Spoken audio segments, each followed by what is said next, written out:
ஆன்மீக கலசம். வாழ்க்கை ஜோதிடர் திரு பி. முகுந்தன் முரளி.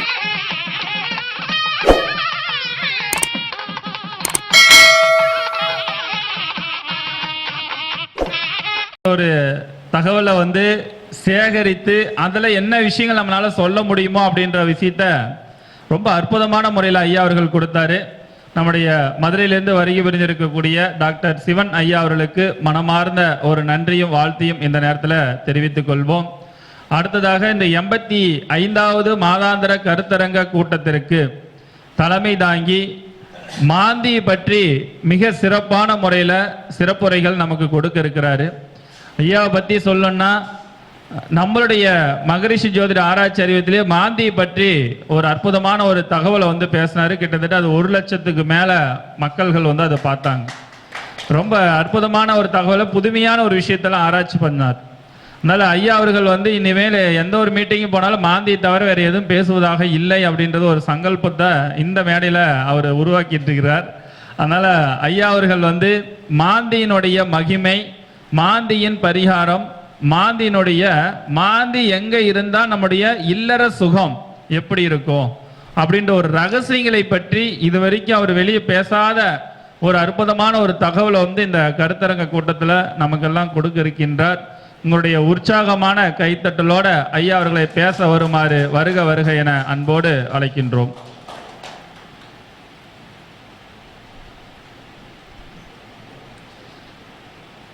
அனைவருக்கும் வணக்கம்.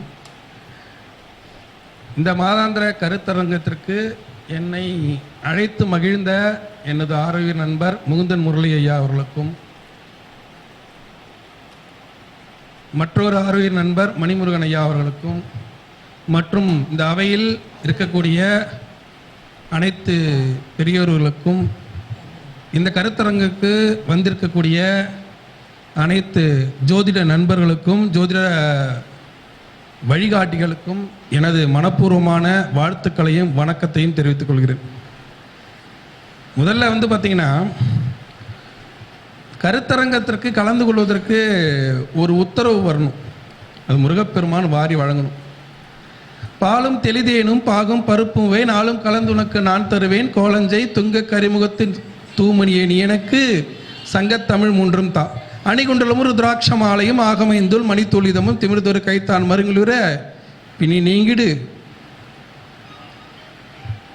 பிழை செய்து பிழை நீங்கிடு பிழை நீக்கி பணி செய்ய அருளும் என் வடபழனி ஆண்டவரே போற்றி என்ற விநாயகப் பெருமான் முருகப்பெருமான் திருவடிகளை பற்றி இந்த கருத்தரங்கத்தை நாம் விரிவாக விளக்கமாக பேச இருக்கிறோம். பொதுவாகவே நாம் எல்லாருமே செய்கிற விஷயம் என்னென்னா, ஜோதிடர்களாகிய நாம் செய்கிற விஷயம் என்ன, ஜோதிடம் கற்றுக்கொள்பவர்கள், ஜோதிட பயிற்சியாளர்கள் எல்லாரும் செய்கிற விஷயம் என்னன்னா, 9 கிரகத்தை வைத்து ஜோதிடம் பார்க்கிறோம். ஆனால் நீங்கள் ஒரு விஷயத்தை ஆழமாக தெரிந்து கொள்ளணும். காக்கும் கடவுளாக விஷ்ணு பெருமான் 9 அவதாரம் எடுக்கல, நவ அவதாரம் எடுக்கவே இல்லை, 10 அவதாரம் தான் எடுத்தார். அதான் தசாவதாரம். அப்போ 9 கிரகம் எங்கே இருக்கு? அப்போ 10வது கிரகம் எங்க? அதே மாதிரி 9 அவதாரம் தான் நமக்கு கண்ணுக்கு தெரியும். 10வது அவதாரமாக இருக்கக்கூடிய கல்கி அவதாரத்தை எம்பெருமான் இன்னும் எடுக்கவே இல்லை. அந்த கல்கி அவதாரத்தை எப்படி மறைத்து வைத்து விளையாடுகிறாரோ அதே போல 9 கிரகம் அப்படிங்கிறது நாம் கணக்கிடக்கூடியது. 10வது கிரகமாக இருக்கக்கூடியவர் தான் எம்பெருமான், எனது கடவுள் மாந்தி பகவான். அவர் தான் மாந்தி. அந்த மாந்தி தான் மரணத்தை கொடுக்கக்கூடியவன், மரணமளவுக்கு துன்பத்தையும் கொடுக்கக்கூடியவன், யாரும் நினைத்திட முடியாத யோகத்தையும் கொடுக்கக்கூடியவன் மாந்தி பகவான் தான். மாந்தி போல சனி பகவான் துன்பக்காரகன் சொல்றீங்க, எல்லாரும் ஒத்துக்கிறோம். சனி தான் துன்பக்காரகன். சனியை பார்த்தா பயப்படுறோம். சனி போயிடுச்சுன்னா கோயிலுக்கு ஓடுறோம். எனக்கு சனி நடக்குதா பாருங்க, வாக்கில் சனிங்கிறோம். அவனுக்கு நாக்கில் சனி, சொல்றதெல்லாம் தப்பா சொல்றான், பொய்யா பேசுறான் அப்படின்னு சொல்றோம். ஆனா அந்த சனி பகவானை விட துன்பத்தை கொடுக்கக்கூடியவன் யாருன்னா என்னுடைய மாந்தி பகவான். அதே சமயத்தில் சனி பகவானோட யோகத்தையும் அள்ளி கொடுக்கக்கூடியவன் என்னுடைய மாந்தி பகவான். அவனுடைய ஆங்கில பெயர் தான் டைட்டன். நம்ம டைட்டன் வாட்ச் கட்டுறோம் இல்லையா, அந்த டைட்டன் தான் அவனுடைய ஆங்கில பெயர். அதனால தான் நமக்கு வந்து the world famous Titan astrologer அப்படின்னு நமக்கு ஒரு பேர் உண்டு. அகில உலக மாந்தி ஜோதிடர் அப்படின்னு பேர் உண்டு. அப்போ மாந்தியை பற்றி நம்ம விரிவாக விளக்கமாக எல்லா இடத்துலையும் நம்ம பேசுகிறோம். நீங்கள் அறியாத ஒரு உண்மையை சொல்லணும்னா மாந்தி தோஷக்காரகன், அதை நம்ம ஒத்துக்கிறோம். ஆனால் அதே மாந்தி பகவான் இன்று தமிழகத்தை ஆளும் சிஎம்க்கு யோகத்தில் இருக்கார். அந்த மாந்தி பகவான் தான் அவருடைய அரசாட்சிக்கு உறுதுணையாக இருந்தார் என்பதை இந்த அவையில் நான் பெருமையாக சொல்லிக் கொள்கிறேன். ஏன்னா சனி மாந்தி சேர்க்கையானது மிகப்பெரிய மரண தோஷம். ஆனால் அதே சனி மாந்தி யோகத்தை கொடுத்து அவருடைய கூட்டத்திற்கு வந்த பல பேர் மரணித்தார்கள் கரூரில். ஆனால் அந்த மரணத்தை எல்லாம் கொடுத்து கூட அவருக்கான அரசாட்சி தன்மையை கொடுத்து தமிழகத்தில் மிகப்பெரிய மாற்றத்தை நிகழ்த்தி காட்டியவர் மாந்தி பகவான். நீங்கள் வேணால் பார்த்தீங்கன்னா அவருடைய கூட்டத்துக்கு யார் வந்தாலும் அந்த மாந்தி யோகாதிபதி என்பதை எப்படி நீங்கள் தெரிந்து கொள்ளலாம்னா, சிஎம் எந்த கூட்டத்துக்கு போனாலும் நிறைய கூட்டம் கூடுறதோடு இல்லாமல் பல பேர் மயக்கம் வரும், மயங்கி விழுவாங்க, மரண பயத்தை ஏற்படுத்துவாங்க. சிலர் மரணிச்சே போயிட்டாங்க. கரூரில் எத்தனை பேர் மரணிச்சாங்க? அப்படி இருந்தும் அந்த வாழ்க்கை மாற்றத்திற்காக, தமிழக அரசியல் மாற்றத்திற்காக மாந்தி பகவான் அந்த மாதிரி ஒரு வேலையை பார்த்து அவருக்கு அரசாட்சி தன்மையை கொடுத்தார். மாந்தி பகவான் தான் இன்னைக்கு சிஎம் உடைய அந்த முதலமைச்சர் பதவிக்கு காரண கர்த்தாவே மாந்தி பகவான் தான். இதை என்னால் அடிச்சு ஆணித்தரமாக சொல்ல முடியும். என்னோட பழைய வீடியோ நீங்கள் பார்த்தீங்கன்னா தெரியும். நான் குமுதத்தில் பேசியிருப்பேன். ரஜினிகாந்த் வந்து ஜெயிலர் ஆடியோ லான்ச்சில் வந்து என்ன சொன்னார்னா, காக்கா கழுகு அப்படின்னு பேசினார்.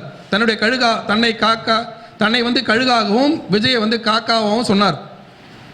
அப்போ நான் சொல்லும்போது என்ன சொன்னேன்னா, ஆமாம் உண்மையாலுமே நீங்கள் கழுகு தான், அவர் காக்கா தான். எப்படி நீங்கள் கழுகு அவர் காக்கா அப்படின்னா, அவருக்கு சனி பலம் அதிகம், லக்னாதிபதி பலம் பெற்றவர். நீங்கள் சனி பலம் கம்மியானவர், லக்னாதிபதி பலம் இல்லாதவர். தன்னுடைய ரசிகர் கூட்டத்தை நான் சினிமாவுக்கு வரேன்னு பொய் சொல்லி,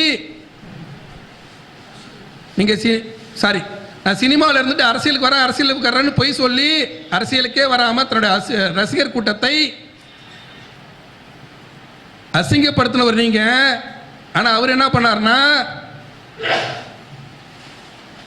தன்னுடைய ரசிகர் கூட்டத்தை அசிங்கப்படுத்தல. நீங்க கழுகு மாதிரி நீங்க மட்டும் தான் உயரமா பறந்தீங்க.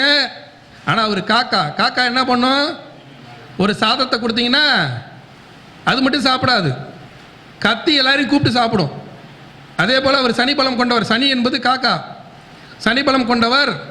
அதனால் தன்னுடைய காக்கா கூட்டத்தை வழி நடத்தினார், மக்கள் இயக்கமாக கொண்டு வந்தார். அதுக்கப்புறம் தொண்டர் இயக்கமாக மாற்றினார். அதுக்கப்புறம் அரசியல் கட்சிக்குள்ளார் வந்துட்டார். அரசியல் கட்சிக்குள்ளார் வருவார் அப்படின்னு நான் சொன்னேன், தெளிவாக சொன்னேன். அந்த சனி மாந்தி சேர்க்கையானது மிக வலுவாக அமையும். எப்படி அவர் வாழ்க்கையில் அமைஞ்சதுன்னு இன்னொரு உதாரணம் சொல்கிறேன். அந்த அவரை காக்கா கூட்டம் தான், அதனால் தன்னுடைய கூட்டத்தை வழி நடத்தினார் அப்படின்னு நான் தெளிவாக சொன்னேன். இன்னொரு இன்டர்வியூவில் மாலை முரசு நினைக்கிறேன், என்னோட வீடியோ பார்த்தீங்கன்னா தெரியும். ஜெயலலிதா வந்து எம்ஜிஆர் இறப்பில் வந்து அசிங்கப்படுத்தப்பட்டார். எப்படி அசிங்கப்படுத்தப்பட்டார் அப்படின்னா, எம்ஜிஆர் இறந்து மெரினா பீச்சில் சமாதிக்காக எடுத்துகிட்டு போகிறாங்க, ஊர்வலமாக போகுது. அப்படி போகும்போது ஜெயலலிதா வந்து அந்த ராணுவ வண்டியில் ஏற பார்க்குறாங்க. ஏற பார்க்கும்போது அங்கே இருந்த மூத்த தலைவர்கள் நீ ஏறக்கூடாதுன்னு தள்ளி விடுறாங்க. அவங்களுக்கு வந்து ஜெயலலிதா அம்மாவுக்கு லக்னத்திலே மாந்தி, சனி மாந்தி, யோகாதிபதி. அப்ப அந்த ராணுவ வண்டியில் ஏறும்போது அந்த இறப்பு என்பது மாந்தியுடைய வீடு, மாந்தியோட காரகத்துவம். ஒருத்தர் இறந்திருக்கிறாருன்னா அங்க மாந்தி வேலை பார்த்து தான் அவர் இறந்திருக்காரு. அங்க மாந்தி தான் முழு பலம். அந்த இறப்பு வண்டியில அந்த ராணுவ வண்டியில் ஏற விடாம பண்ணி தள்ளி விட்டாங்க. தள்ளி விட்டோன்னே என்ன பண்ணாரு, சனி விழித்து கொண்டார். அன்னைக்கு கட்சி ஆரம்பிச்சுன்னு முடிவு பண்ணவங்க தான், அன்னைக்கு அரசியல் நம்ம ஜெயிக்கணும், இதே தமிழகத்தில் நிற்கணும் முடிவு பண்ணவங்க தான் அதே மாதிரி சிஎம்மா நின்னாங்க. அதே போல விஜயகாந்த் சார் இறப்புல விஜய் போறாரு, ஒருத்தர் செருப்பை வீசுறாங்க, விஜய் மேல செருப்பு படுது, மாந்தி வீடு அது. மரணம் என்பது மாந்தியோட வீடு. மாந்தி விளையாடும் போது மரணமானது ஒரு வீட்டில் நிகழும். அப்ப என்ன நடக்குது? சனி பகவான் விடுத்துக் கொள்கிறார். கட்சி ஆரம்பிச்சு அவனும் நாமளும் ஜெயிச்சு அவனும் நாம தனி அடையாளமாக நின்று தமிழக மக்களுக்கு நம்மளால் ஆன தொண்டுகளை செய்யணும் அப்படின்னு விழித்து கொண்டார். அப்புறம் தான் கட்சி ஆரம்பிச்சது. இதை வேணா நீங்க ஒப்பிட்டு பார்த்தீங்கன்னா புரியும் நான் சொல்றது. இப்ப இந்த சனிமாந்தி சேர்க்கை என்பது மரணம் அளவுக்கு கண்டத்தை கொடுக்கும். ஆனா மன்னனாக ஆக துடிப்பவர்களுக்கு மன்னன் அளவுக்கு யோகத்தை கொடுக்கும். தெளிவாக புரிந்து கொள்ளுங்க. இதுல இன்னைய சப்ஜெக்ட்ல நம்ம எதை பத்தி பேச போறோம் அப்படின்னா, மாந்தி பகவான் தான் துன்பத்திற்கு காரணம், அதே மாந்தி பகவான் யோகத்திற்கும் அவர் காரணம் அப்படின்னு நம்ம சொல்றோம். 11ஆம் வீட்டில் மாந்தி இருந்தா யோகாதிபதி அள்ளி கொடுத்துருவான். இன்னைக்கு நம்ம எதை பத்தி பார்க்க போறோம்னா, ஒரு மனிதனுடைய ஆணாக இருந்தாலும் பெண்ணாக இருந்தாலும் திருமணம் பண்ணிக்கிறாங்க. அந்த திருமண வாழ்க்கையில மாந்தி பகவான் எந்த பாதிப்பை கொடுக்கிறாரு? நீங்க பேப்பரை திறந்தீங்கன்னா இப்பெல்லாம் பாத்தீங்கன்னா செய்தி சேனல்கள் அதிகமாயிடுச்சு, மீடியா நிறைய ஆயிடுச்சு. அஸ்ஸாம்ல நடந்தா கூட இங்க கொண்டாந்து போடுறாங்க. முதல்ல அதெல்லாம் தெரியாது. அஸ்ஸாம்ல பாத்தீங்கன்னா ஏதோ ஒரு ஸ்டேட்ல மாமியாரே மருமகன் கல்யாணம் பண்ணிக்கிட்டானா, அதை போடுறாங்க இன்னைக்கு. அப்படிப்பட்ட காலத்தில் நம்ம வாழ்றோம். அதே மாதிரி ஆந்திராவில் ஒரு பொண்ணு கணவன் தலையில கல்லை போட்டு கொண்டுச்சுன்னா அதை விஷுவலாவே எடுத்து போடுறாங்க. இன்னைக்கு உலகத்தில் எந்த மூலையில் இருந்தாலும் இன்னைக்கு அதை பற்றிய செய்திகள் பரவலாக பேசப்படுகின்றன. அந்த மாதிரி ஒரு காலத்தில் நம்ம வாழ்றோம். இதுல தாம்பத்திய வாழ்க்கையில மாந்தி பகவானுடைய பங்கு என்ன? அவர் என்ன வேலை பார்க்கிறாரு? நீங்க எல்லாரும் சொல்லலாம் சனி பகவான் தான் கெடுக்கிறாருன்னு. சனி பகவான் கெடுக்கிறார், அது இல்லைன்னு சொல்லல. சனி பகவானுக்கு திசை உண்டு, சனி பகவானுக்கு பார்வை உண்டு, சனி பகவானுக்கு புத்தி உண்டு, சனி பகவானுக்கு கிரக அந்தஸ்து உண்டு, எல்லாம் உண்டு. அவன் கெடுக்கிறதுல ஆச்சரியம் இல்லை, ஏன்னா கெடுக்கிறதுக்காக படைக்கப்பட்டவன். ஆனா சனி பகவான் அழுக்கிலிருந்து பிறந்ததாக சொல்லப்படுகிறவர், சனி பகவானுடைய காலுடைய ரத்தத்து கால் வெட்டுப்படும்போது ரத்தத்திலிருந்து பிறந்ததாக சொல்லப்படுகிறவர், சனி பகவானுடைய பிள்ளையாக பிறந்ததாக சொல்லப்படுகிறவர் மாந்தி பகவான். அந்த மாந்தி பகவான் கெட்டதுக்கு நிறைய காரணம். அவரு தாம்பத்திய வாழ்க்கையில என்னென்ன கோளாறுகளை பண்றாரு அப்படின்றது தான் இன்றைய கருத்தரங்கில் நம்ம பேச போறோம்.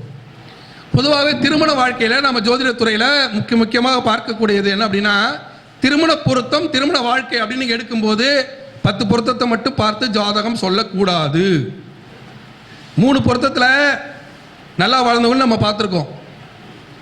அதே சமயத்தில் 10 பொருத்தம் பார்த்து டைவர்ஸ் ஆனவங்க நம்ம பார்த்துருக்கோம். அப்போ 10 பொருத்தம் பார்த்து கல்யாணம் பண்ண வாழ்க்கைலாம் பிச்சுக்கிட்டு போகுது, நான் லவ் பண்ணியே கல்யாணம் பண்ணிக்கலாம் அப்படின்னு தெனாவட்டா சொன்னவங்களாம் இருக்கான். காதல் திருமணமாக இருக்கலாம், நிச்சயிக்கப்பட்ட திருமணமாக இருக்கலாம். காதல் திருமணத்தில் பெண்கள் வெற்றி அடைவார்கள். நான் உனக்கா எல்லாத்தையும் விட்டுட்டு வந்துட்டேன், உனக்கா நான் ஓடி வந்துட்டேன், இப்படியே சொல்லி வாழ்க்கை ஓடிடுவாங்க. காதல் திருமணத்தில் என்ன பண்ணுவாங்க? பெண்கள் வெற்றி அடைவார்கள். அதே சமயத்தில் நிச்சயிக்கப்பட்ட திருமணத்தில் ஆண்கள் வெற்றி அடைவார்கள். நிச்சயிக்கப்பட்ட திருமணத்தில் எப்படின்னா, வரதட்சணை வாங்கிக்குவாங்க, ஒரு பைக் வாங்கிக்குவாங்க, 10 பவுன் போட்டுக்கலாம், மாமனார் வீட்டிலேருந்து டவுரியா கூட பணம் வாங்கிக்கலாம். அப்படி வாங்கிக்கிட்டும் அந்த மனைவியை என்ன நீ எடுத்துட்டு வந்துட்ட, உங்க அப்பா வீட்டில் என்ன போட்டாங்க, ஒரு கஷ்டம்னா ஒரு 10 ரூபா கொடுத்து உதவுறாங்களா, நான் உனக்கு எப்படிலாம் புடவை எடுத்து தரேன், உங்க அப்பா உனக்கு அப்படியே இவ்வளோ விலையில புடவை எடுத்து தந்துட்டானா, இப்படி நக்கல் பண்ணியே வாழ்க்கை ஓடிடுவாங்க. அப்ப இந்த காதலிக்கப்பட்ட திருமணமாக இருக்கலாம், காதல் திருமணமாக இருக்கலாம், இல்லை நிச்சயிக்கப்பட்ட திருமணமாக இருக்கலாம், எந்த திருமணமாக இருந்தாலும் நிச்சயிக்கப்பட்ட திருமணத்தில் யோகமாக வாழ்ந்தவர்களும் இருக்கிறார்கள், காதல் திருமணத்தில் யோகமாக வாழ்ந்தவர்களும் இருக்கிறார்கள். நிச்சயிக்கப்பட்ட திருமணத்தால் துன்பம் அடைஞ்சு டைவர்ஸ் வாங்கினவங்களும் இருக்காங்க, காதல் திருமணத்தை துன்பம் அடைஞ்சு டைவர்ஸ் வாங்கினவங்களும் இருக்காங்க. ஆனா இதெல்லாம் எங்க நிகழுது அப்படின்னு பார்த்தா, அந்த துன்பமானது மிக முக்கியமாக நம்ம ஜோதிட துறையில் நம்ம பார்க்க வேண்டியது 2ஆம் இடம். 2ஆம் இடம் என்பது குடும்பஸ்தானம். அடுத்து 7ஆம் இடம் என்பது தாம்பத்தியம். இது ரெண்டையும் பார்க்கணும். மிக முக்கியமானது 12ஆம் இடம். 12ஆம் இடம் என்பது படுக்கை சுகம், பஞ்சனை தோஷம். பஞ்சனை தோஷத்துக்கான இடமும் படுக்கை சுகத்துக்கான இடமும் 12ஆம் இடம். ஆசை, இது 3ஐயும் பார்க்கணும். இதோட லக்னத்தையும் சேர்த்துக்கணும். இதுதான் திருமண பொருத்தத்தில் மிக முக்கியமாக பார்க்கக்கூடியது. இதுல செவ்வாய் பொருத்தம், சுக்கிர பொருத்தம், அதுக்கடுத்து பார்த்தீங்கன்னா ஆணுக்கு சுக்கிர பொருத்தமானது பார்க்கணும், பெண்ணுக்கு குரு பொருத்தமானது பார்க்கணும், குரு வச்சு தான் பார்க்கணும். ஆண் ஒரு பெண்ணை தேர்ந்தெடுக்கும் போது அழகை வைத்து தீர்மானிப்பான். இவ அழகா இருக்காளா, லட்சணமா இருக்காளா அப்படின்னு கண்ணால் காதலில் விழுந்து அழகை வைத்து தீர்மானிக்கக்கூடியது ஆணினம். அதனால சுக்கிரன். அதே ஒரு பெண் என்ன பண்ணுவா அப்படின்னா காதலில் விழுந்துருவா. ஒரு பெண்ணை வளைக்கணும்னா ஒன்றுமே பண்ண தேவையில்லை. அந்த பொண்ணுக்கிட்ட பக்கத்து விட்டு பாட்டியை விட்டு நம்மளை பற்றி நல்ல செய்தியாக சொல்லிக்கிட்டே இருந்தால் நம்மளை பார்க்கணும் ஆசை வந்துடும். ஆசை வந்து லவ்வில் விழுந்துருவாங்க. காதுகளின் மூலியமாக காதலில் விழுபவள் பெண். அதே போல் பெண் திருமணத்தில் நம்ம பார்க்க வேண்டியது குரு. அதனால தான் பெண்கள் அதிகமாக குரு என்பது தங்கம், குரு என்பது புழங்கும் பணம், குரு என்பது அந்தஸ்து, குரு என்பது பதவி, குரு என்பது வேலை. பெண்கள் இதன் மூலியமாக தான் அவங்களுடைய வரன்களை தேர்ந்தெடுப்பாங்க. அழகெல்லாம் அவங்களுக்கு செகண்டரி. என்ன பண்ணுவாங்க, நல்லா படிச்சிருக்கானா, நல்ல வேலையில் இருக்கானா, நல்லா சம்பாதிக்கிறானா, நல்ல நகை நட்டுலாம் வாங்கி தருவானா, நல்லா சௌரியமாக வச்சுப்பானா, நம்மளை பொறுப்பாக பார்த்துக்குவானா, இது எல்லாம் குருவோட காரகத்துவத்தில் போயிடும். அப்போ பெண்கள் வந்து குருவாக ஆண்களை தேர்ந்தெடுக்கிறார்கள், ஆண்கள் சுக்கிரனாக பெண்களை தேர்ந்தெடுக்கிறோம். இது எல்லாத்துலேயும் மாந்தியோட பங்கு என்ன இருக்கு. அதே போல் செவ்வாய் இரத்த காரகன். இது வந்து குடும்ப வாழ்க்கையில் ரொம்ப முக்கியமானது. செவ்வாய் தோஷ பொருத்தம் பார்க்குறோம். செவ்வாய் தோஷங்கிறது வந்து பார்த்தீங்கன்னா நம்ம வந்து நிறையா ரூல்ஸ் இருக்குது. அதில் மிக முக்கியமான ரூல்ஸ் ஒருத்தவங்க செவ்வாய் இருக்குன்னா ஒன்றுமே இல்லை. செவ்வாய்னா என்ன, செவ்வாய் ரெண்டா பிரி. செவ்வாய்னா வாய். யாரெல்லாம் வாய் பேசுகிறாங்களோ அவங்களுக்கு செவ்வாய் இருக்குன்னு அர்த்தம். இன்னொன்று மௌனமாக இருந்து அதுக்கப்புறம் பேசுவாங்க. இப்போ நம்ம சிஎம் மாதிரி, சிஎம்முக்கே செவ்வாய் நீச்சமங்க ராஜயோகம், மௌனமாக இருப்பார், அதுக்கப்புறம் வெடித்து பேசுவார். ஏன்னா ராசியில் செவ்வாய் நீச்சமாக இருந்து அம்சத்தில் செவ்வாய் வந்து யோகமாக இருக்கிறார். அதே போல் செவ்வாய் பொருத்தம் இந்த வாய். ஒரு குழந்தையானது சின்ன வயசில் மண் சாப்பிடுதுன்னா செவ்வாய் யோகம்னு அர்த்தம். அந்த குழந்தை பிறந்த நேரம் மண் வாங்குவாங்க, மனம் வாங்குவாங்க, சோத்துக்கே வழியில் கூட ஒரு சொந்த வீட்டுக்கு போயிடுவான் அந்த குழந்தை பிறந்த நேரம்.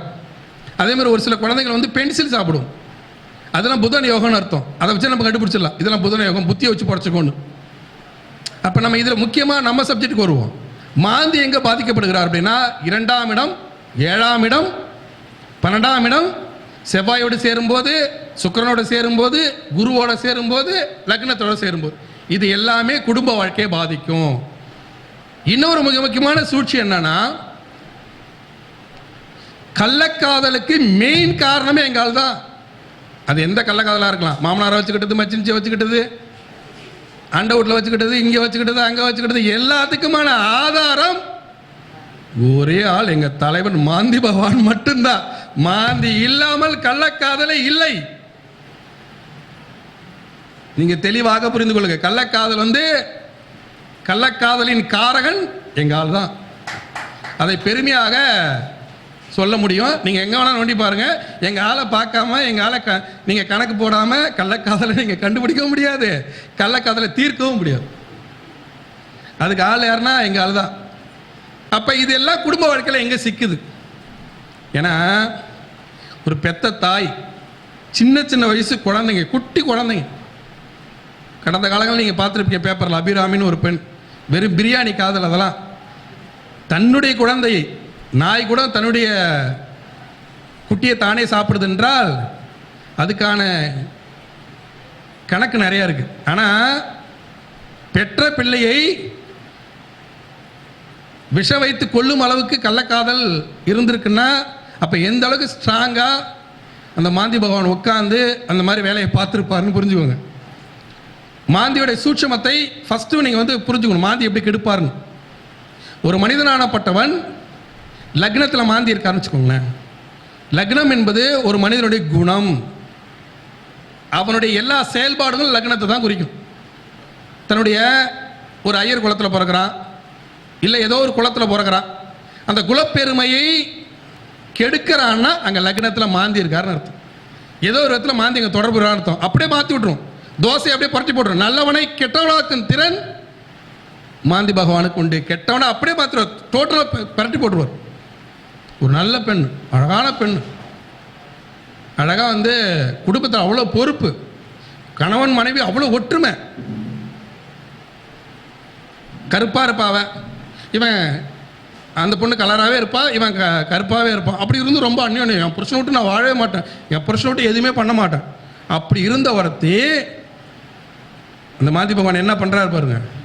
பக்கத்து வீட்டில் ஒரு பையன் வந்து படிப்புக்காக வர அவங்க அத்தை வீட்டுக்கு, அவ்வளோதான் கள்ளக்காதல் லவாய் ஓடியே போடுது. அப்போ எங்கே போச்சு அது? நம்ம மாந்தி பகவான் எங்கே வேலை செஞ்சார்? இப்போ கள்ளக்காதலின் காரகத்துவம் மாந்தி பகவான். இதை நீங்கள் தெளிவாக புரிந்துக்கணும். இதில் 2ஆம் இடம், 7ஆம் இடம், 12ஆம் இடம், இதில் மாந்தி பகவான் உட்கார்றது. குருவோட மாந்தி பகவான் சேர்க்கை, சுக்கிரனோட மாந்தி பகவான் சேர்க்கை, செவ்வாயோட மாந்தி பகவான் சேர்க்கை, இது எல்லாமே குடும்ப வாழ்க்கையை பாதிக்கும். இந்த 6 நீங்கள் பார்க்கணும். இதில் லக்னத்தையும் எடுத்துக்கணும். ஒரு குழந்தையானது சிசேரியன் குழந்தை அப்படின்னு ஜாதகத்தை எடுத்தோடனே பார்க்கறதுக்கான ஒரு வழிமுறை இருக்கு. இது வந்து அறுத்து எடுத்துறா அப்படின்னா, ஒன்று டைரெக்டாக லக்னத்தில் மாந்தி இருந்தால் அது சிசேரியன் குழந்தை, எடுத்தோடனே கண்டுபிடிச்சிடலாம். இது சுகப்பிரசவமாக இருக்காது, வாய்ப்பே இல்லை. சிலது கொஞ்சம் அந்த கணக்கு போடும்போது கொஞ்சம் மாறும்.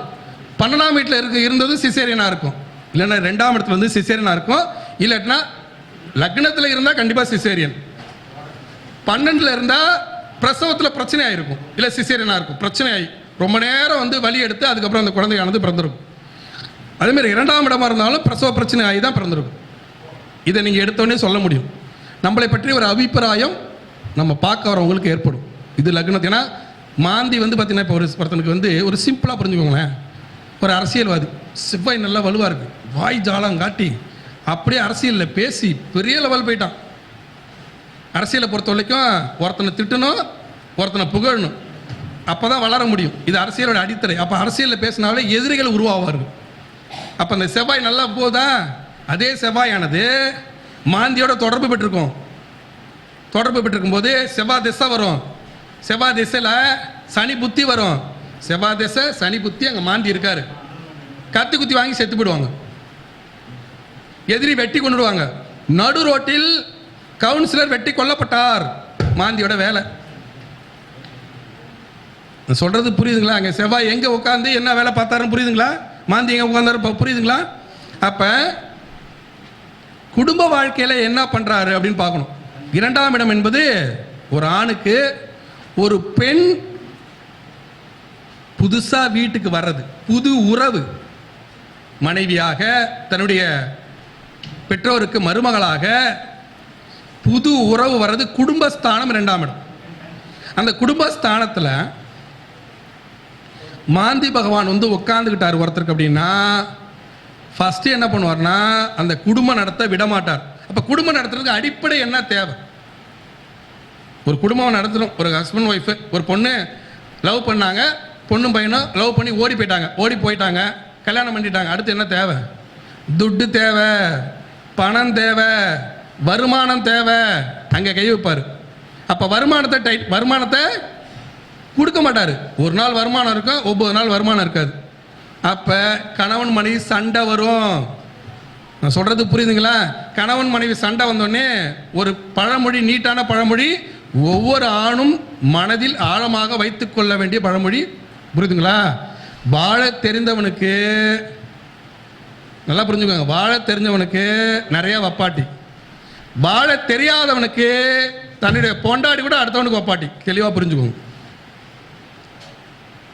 நான் சொல்ற பாயிண்ட் புரியுதா? புரியலையா? அப்ப நீ என்ன பண்ணணும்? தெளிவா இருக்கணும். துட்டு மாலு சம்பாதித்து பெண்கள் தேவைகளின் அடிமைகள், தன்னுடைய தேவைகள் பூர்த்தி ஆகிட்டே இருக்கணும். அது வந்து குடும்ப சந்தோஷமாக இருக்கலாம், அவங்களுக்கு தேவையான வருமானமாக இருக்கலாம், புடவை வாங்கி கொடுக்கறதா இருக்கலாம், நகையா இருக்கலாம். தன்னுடைய தேவைகளின் அடிமைகள் பெண்கள். அப்படி தேவைகள் பூர்த்தி ஆகாத பட்சத்தில் அவங்க என்ன பண்ணுவாங்கன்னா தடம் மாறுவதற்கு நிறைய வாய்ப்புகள் உண்டு.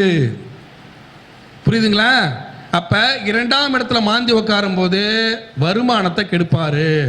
அந்த வருமானத்தை கெடுக்கும் போது நிறைய பொய் சொல்ல வைப்பாரு, நேரத்துக்கு போக விட மாட்டாரு. இப்போ வீட்டுக்கே வரணும்னு வச்சுக்கோங்களேன், 8 மணின்னு சொல்லிட்டு 10 மணிக்கு போகிறது, இல்லைன்னா கொஞ்சம் லேட்டாக போகிறது, அந்த மாதிரி பண்ணிடுவார். அடுத்ததாக என்ன பண்ணுவார்னா வருமானத்தை கெடுத்துருவார். இன்னைக்கு வந்து நல்லா வருமானம் வரும், உனக்கு நான் வந்து வரும்போதே வந்து ஒரு புடவை எடுத்துட்டு வரேன்னு சொல்லுவாங்க. அன்னைக்குன்னு பார்த்து வருமானமே வராது. அப்போ அங்கே பொய்யாக்கப்படுவாங்க. அப்போ வெறுப்பாக சம்பாதிப்பாங்க. அதே மாதிரி தன்னுடைய குடும்ப உறவுகள் இருக்காங்க இல்லையா, குடும்ப உறவுகளோட சண்டை வந்துடும். அம்மா அப்பா, பெண்களுக்கு மாமனார் மாமியார் மச்சனை.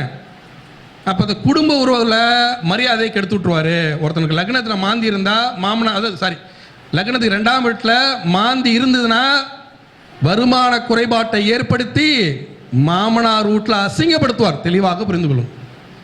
மாமனார் வீட்டில் அசிங்கப்படுத்துவார். ஏன்னா எல்லா மாமனாரும் எல்லா மாமியாரும் மச்சனனும் மச்சின்ச்சியும் எல்லாமே ஃபஸ்ட்டு என்ன ஆசைப்படுவாங்க, அந்த அந்த பையன் நல்லா சம்பாதிக்கிறானா, அந்தஸ்தோடு இருக்கானா அப்படின்னு தான் ஆசைப்படுவாங்க. அந்தஸ்தோடு இருக்கிற மருமகனை மதிப்பாங்க, அந்தஸ்தோடு உள்ள அக்கா வீட்டுக்காரரை மச்சின்ச்சி மதிப்பாங்க, அந்தஸ்தோடு அக்கா வீட்டுக்காரர் மச்சனை மதிப்பான்.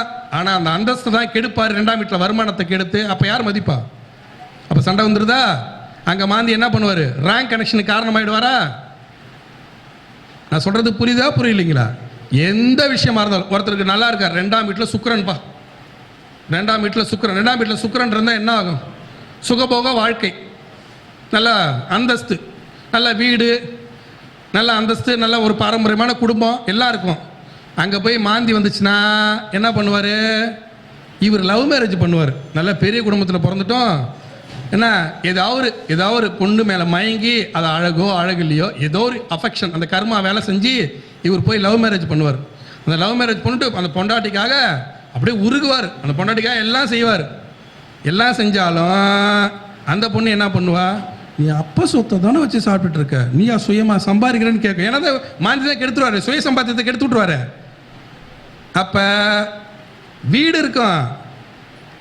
ஒரு பொண்ணு ஜாதகமாக வரும்போது கேட்ட வார்த்தை இது. அவன் என்ன சொன்னான்? என்னப்பா எல்லாமே செய்றியா சார்? வாஷிங் மிஷின் வாங்கி கொடுத்துருக்கேன் சார், ஃப்ரிட்ஜு வாங்கி கொடுத்துருக்கேன் சார், என்னது மிக்சி வாங்கி கொடுத்துருக்கேன் சார், கேட்டு எல்லாமே அவங்க அம்மா வீட்டிலேருந்து எடுத்துருவல சார், நான் லவ் மேரேஜ் பண்ணிட்டேன் சார், எல்லாம் வாங்கி கொடுத்துருக்கேன் சார். ஓகே, உடனே என்னம்மா எல்லாமே வாங்கி கொடுத்துருவேன்? எல்லாம் வாங்கி தாங்க கொடுத்துருக்காரு. நான் வந்து ஃப்ரிட்ஜை கழுத்தில் கட்டிக்கிட்டாங்க, வெளியே போக முடியும், 2 நகை வாங்கி கொடுத்தாரா? பாருங்க, இந்த லவ் மேரேஜில் இருக்க சிக்கல் இருக்கு. ஐயோ, படுத்து எல்லாத்தையும் எடுத்து ஒன்றுமே எடுத்துட்டு வராமல் வாழ்க்கை ஃபுல்லாக படுத்துறது தான் லவ் மேரேஜ். ஆனால் எல்லாத்தையும் எடுத்துகிட்டு வந்துட்டு வாழ்க்கை ஃபுல்லாக கஷ்டப்படுறது தான் கல்யாணம், நிச்சயிக்கப்பட்ட கல்யாணம். இது ரொம்ப கொடுமையான ஒரு விஷயம். இப்படியே கேட்டது அந்த பொண்ணு, ஃப்ரிட்ஜை கழுத்தில் மாட்டிட்டு நான் வெளியே போக முடியும்னு கேட்டது. அப்புறமா நான் சொன்னேன், எப்பா குரூப் அது வருஷத்துக்கு 1 கிராம், வருஷத்துக்கு 2 கிராம், ஒன்றால் முடிஞ்சு 2 கிராம் 3 கிராமாவது சேர்த்து வச்சு நகையை எடுத்து கொடுப்பா, நகைக்கு தான் மயங்குவாங்க. நீங்கள் நகையை கொடுத்துட்டீங்கன்னு சொன்ன, நகைக்கு தான் மயங்கிற, நகையை கொடுத்துட்டீங்கன்னா, நகையை கொடுத்துட்ட வருமானம் இல்லாதப்ப என்ன வீட்டில் உட்காந்துருக்க, வெளியில் போய் சம்பாதிங்க. அதே பிஸியாக இருந்து வெளியில் சம்பாரிச்சா என்ன நீ வரவே மாட்டேங்கிற வீட்டுக்கு அப்படிங்க. இதுதான் பெண்ணினம், தன்னுடைய தேவைகளை பூர்த்தி செய்யக்கூடிய இனம் பெண்ணினம். அப்போ அதே ஆணுக்கு அதே தான். அதே 2ஆம் இடத்துக்கு பெண் இருந்துச்சுன்னு, பெண்ணு ஆண்களை சார்ந்து தான், இது ஒரு தனிப்பட்ட விஷயம் இல்லை. அப்போ அந்த 2ஆம் இடத்துல இருக்கும்போது என்ன பண்ணுவார்னா, குடும்ப உறவுகளோட சண்டை ஏற்படுத்துவார், வருமானத்தை குறைப்பார்.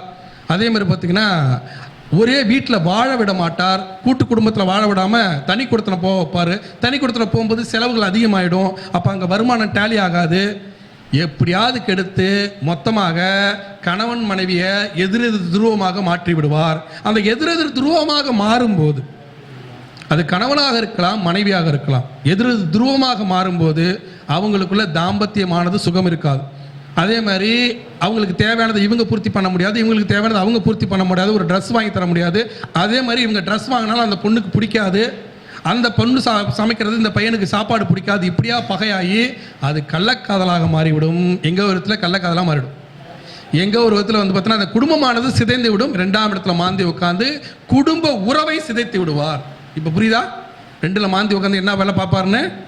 ஃபஸ்ட்டு வருமானத்தில் கை வச்சு, அதுக்கப்புறம் உறவுகளில் கை வச்சு, அதுக்கு இடத்துல பொண்டாட்டி புருஷனே பிரித்து விட்ருவார். இது மாந்தியுடைய டேலண்ட். அதுக்கு பேர் டேலண்ட்டு அப்படின்னு தான் நான் சொல்லணும். ஒன்றா அதுக்கடுத்து 7ஆம் இடத்துக்கு வருவோம். 7ஆம் இடத்துல இருக்கும்போது, 7ஆம் இடம் என்பது 2ஆம் இடம் குடும்ப உறவு, குடும்பத்தோடு வாழக்கூடிய தன்மை, வருமானம். 7ஆம் இடம் என்பது நட்பு. ஒரு நட்பு ஏற்படுது, புரியுதுங்களா? இப்போ பொதுவாகவே இந்த ரூமர்னு சொல்லுவாங்க, இங்கிலீஷ் ஒரு ப்ரோவர்ஸ் உண்டு. Rumours are not true, true are not rumours. உண்மையெல்லாம் வதந்தி அல்ல, வதந்தி எல்லாம் உண்மை அல்ல அப்படின்னு புரிஞ்சுக்கணும். சில உண்மைகள் வதந்தியாகவே போயிடும், சில வதந்திகள் உண்மையாக தெரியும். புரியுதுங்களா? இந்த 2ஆம் இடம் அப்படிங்கிறது குடும்ப வாழ்க்கைங்கிற மாதிரி 7ஆம் இடங்கிறது தாம்பத்தியம். அதாவது ஒரு கணவன் மனைவி தாம்பத்திய சுகம் அனுபவிப்பது என்பது 7ஆம் இடம். 12ஆம் இடம் என்ன அப்படின்னா அந்த தாம்பத்திய சுகம் அனுபவிக்கிறதுக்கான சூழல்களை உருவாக்குவது 12ஆம் இடம், படுக்கை சுகம். இப்போ புரிந்துக்கிட்டீங்களா உங்களுக்கு? ஆக்சுவலாக வந்து 7ஆம் இடத்துல வந்து பார்த்தீங்கன்னா புதிய நட்பு கிடைக்கிறது. ஒரு நண்பன் இருப்பான், 7ஆம் இடத்துல கிரகமானது கெடுபலனை, கிரகமானது ஒரு இப்போ சந்திரன் இருக்கான்னு வச்சுக்கோங்க, 7ஆம் இடம் சந்திரன், தாம்பத்திய சுகம் சூப்பர்ப்பா, சந்திரன் நல்ல நிலையில் இருக்கார். அதே சந்திரனோட மாந்தி இருந்தால் என்ன பண்ணும்? என்ன பண்ணுன்னா தாம்பத்திய வாழ்க்கை கெடுத்துரும். அப்போ 7ஆம் இடத்துல ஒருத்தனுக்கு செவ்வாய் இருக்குப்பா, செவ்வாய் தோஷம் பொறுத்தெல்லாம் பார்த்து தான் அவனுக்கு கல்யாணமே பண்ணாங்க. அதே செவ்வாயோட மாந்தி இருந்தால் என்ன பண்ணும்? ஃபஸ்ட்டு அவனுடைய பிறப்பு உறுப்பில் கை வைக்கும், வெட்டுப்பட்டுரும், இல்லைன்னா காயப்பட்டுரும், ஆண்மை குறைபாட்டை ஏற்படுத்தும். ஒரு பெண் இருந்தாங்கன்னா பெண்ணுக்கு வந்து பார்த்திங்கன்னா அவங்களுக்கு வந்து பெண்மை தன்மையை காலி பண்ணி விட்டுரும், ரத்த அணுக்கள் குறைபாடை கொடுக்கும், அனிமிக்க கொடுக்கும். அப்போ 7ஆம் இடத்துல வந்து பார்த்தீங்கன்னா மாந்தி தொடர்பு பெறும்போது தாம்பத்திய சுகத்தை கெடுத்து விடுவார். நீங்கள் இதை தெளிவாக புரிஞ்சுக்கணும். அப்போ தாம்பத்திய சுகத்தை கெடுக்கும் போது அவர்களால் வந்து ஒழுங்காக குடும்பம் பண்ணி பிள்ளை குட்டிகள் பெற்றுக்கொள்ள முடியாது. அப்படி ஒரு சூழலை உருவாக்குவார் 7ஆம் இடத்துல மாந்தி தொடர்பு பெறும்போது. அதுக்கடுத்து 12ஆம் இடம் வருவோம். 12ஆம் இடங்கிறது படுக்கை சுகம். அப்போ ஒன்றுமே இல்லை, 12ஆம் இடத்துல மாந்தி ஒருத்தர் வந்துட்டார்னா அவங்களுக்கு வந்து நிறைவேறாத ஆசைகள்னு இருக்கும். ஒரு கூட்டு குடும்பத்திலே மாட்டிக்குவாங்க, கணவன் மனைவி சந்தோஷமாக இருக்கிறதுக்கான சூழலே அமையாது. அதாவது சூழல் அமைஞ்சி தாம்பத்தியமே பண்ண முடியாமல் இருக்கிறது வந்து 7ஆம் இடம். நல்லா புரிந்து கொள்ளுங்க. 7ஆம் இடம் என்பது தாம்பத்தியம் பண்ணுவது, செக்ஸுவல் வச்சுக்கிறது. அதே சமயத்தில் 12ஆம் இடம் என்பது அதற்கான சூழல்களை உருவாக்குவது. ஒரு கட்டில் கிடைக்கிறது, இல்லை தனிமை கிடைக்காதது. அதுக்கடுத்து வந்து பார்த்திங்கன்னா இவங்க ஒரு ஊரில் ஒரு ஊரில் வேலையில் இருக்கிறது, அவங்க ஒரு ஊரில் வேலையில் இருக்கிறது. அதற்கடுத்து வந்து பார்த்திங்கன்னா இவங்களுடைய அந்த தாம்பத்திய சுகத்தை கெடுக்கிற மாதிரி அந்த 12ஆம் இடத்துல ஒரு வீடு இல்லாமல் இருக்கிறது. ஒரு நல்ல வீடு கிடைக்காது, சொந்த வீடுன்னு ஆசைப்படுவாங்க, சொந்த வீடு இருக்காது, தனக்கான பிரைவேசி இருக்காது. இது எல்லாமே 12ஆம் இடத்துக்கு காரகத்துவமாக போயிடும். அங்கே மாந்தி உட்காரும் போது அந்த படுக்கை சுகத்தை கெடுத்து விடுவார். ஒன்றுமே இல்லை, ஒரு பெண் என்னன்னா நல்ல வசதி இல்லை, ஆனால் டவுன்லேயே வளர்ந்த ஒரு பெண். நல்லா புரிந்து கொள்ளுங்க, இது நடந்த உண்மை. டவுனில் வளர்ந்த பெண்ணை வந்து டவுனில் பொதுவாகவே வந்து பார்த்தீங்கன்னா வீட்டில் நமக்கு வந்து டாய்லெட்ஸ்லாம் எல்லாமே வீட்டிலே இருக்கும்.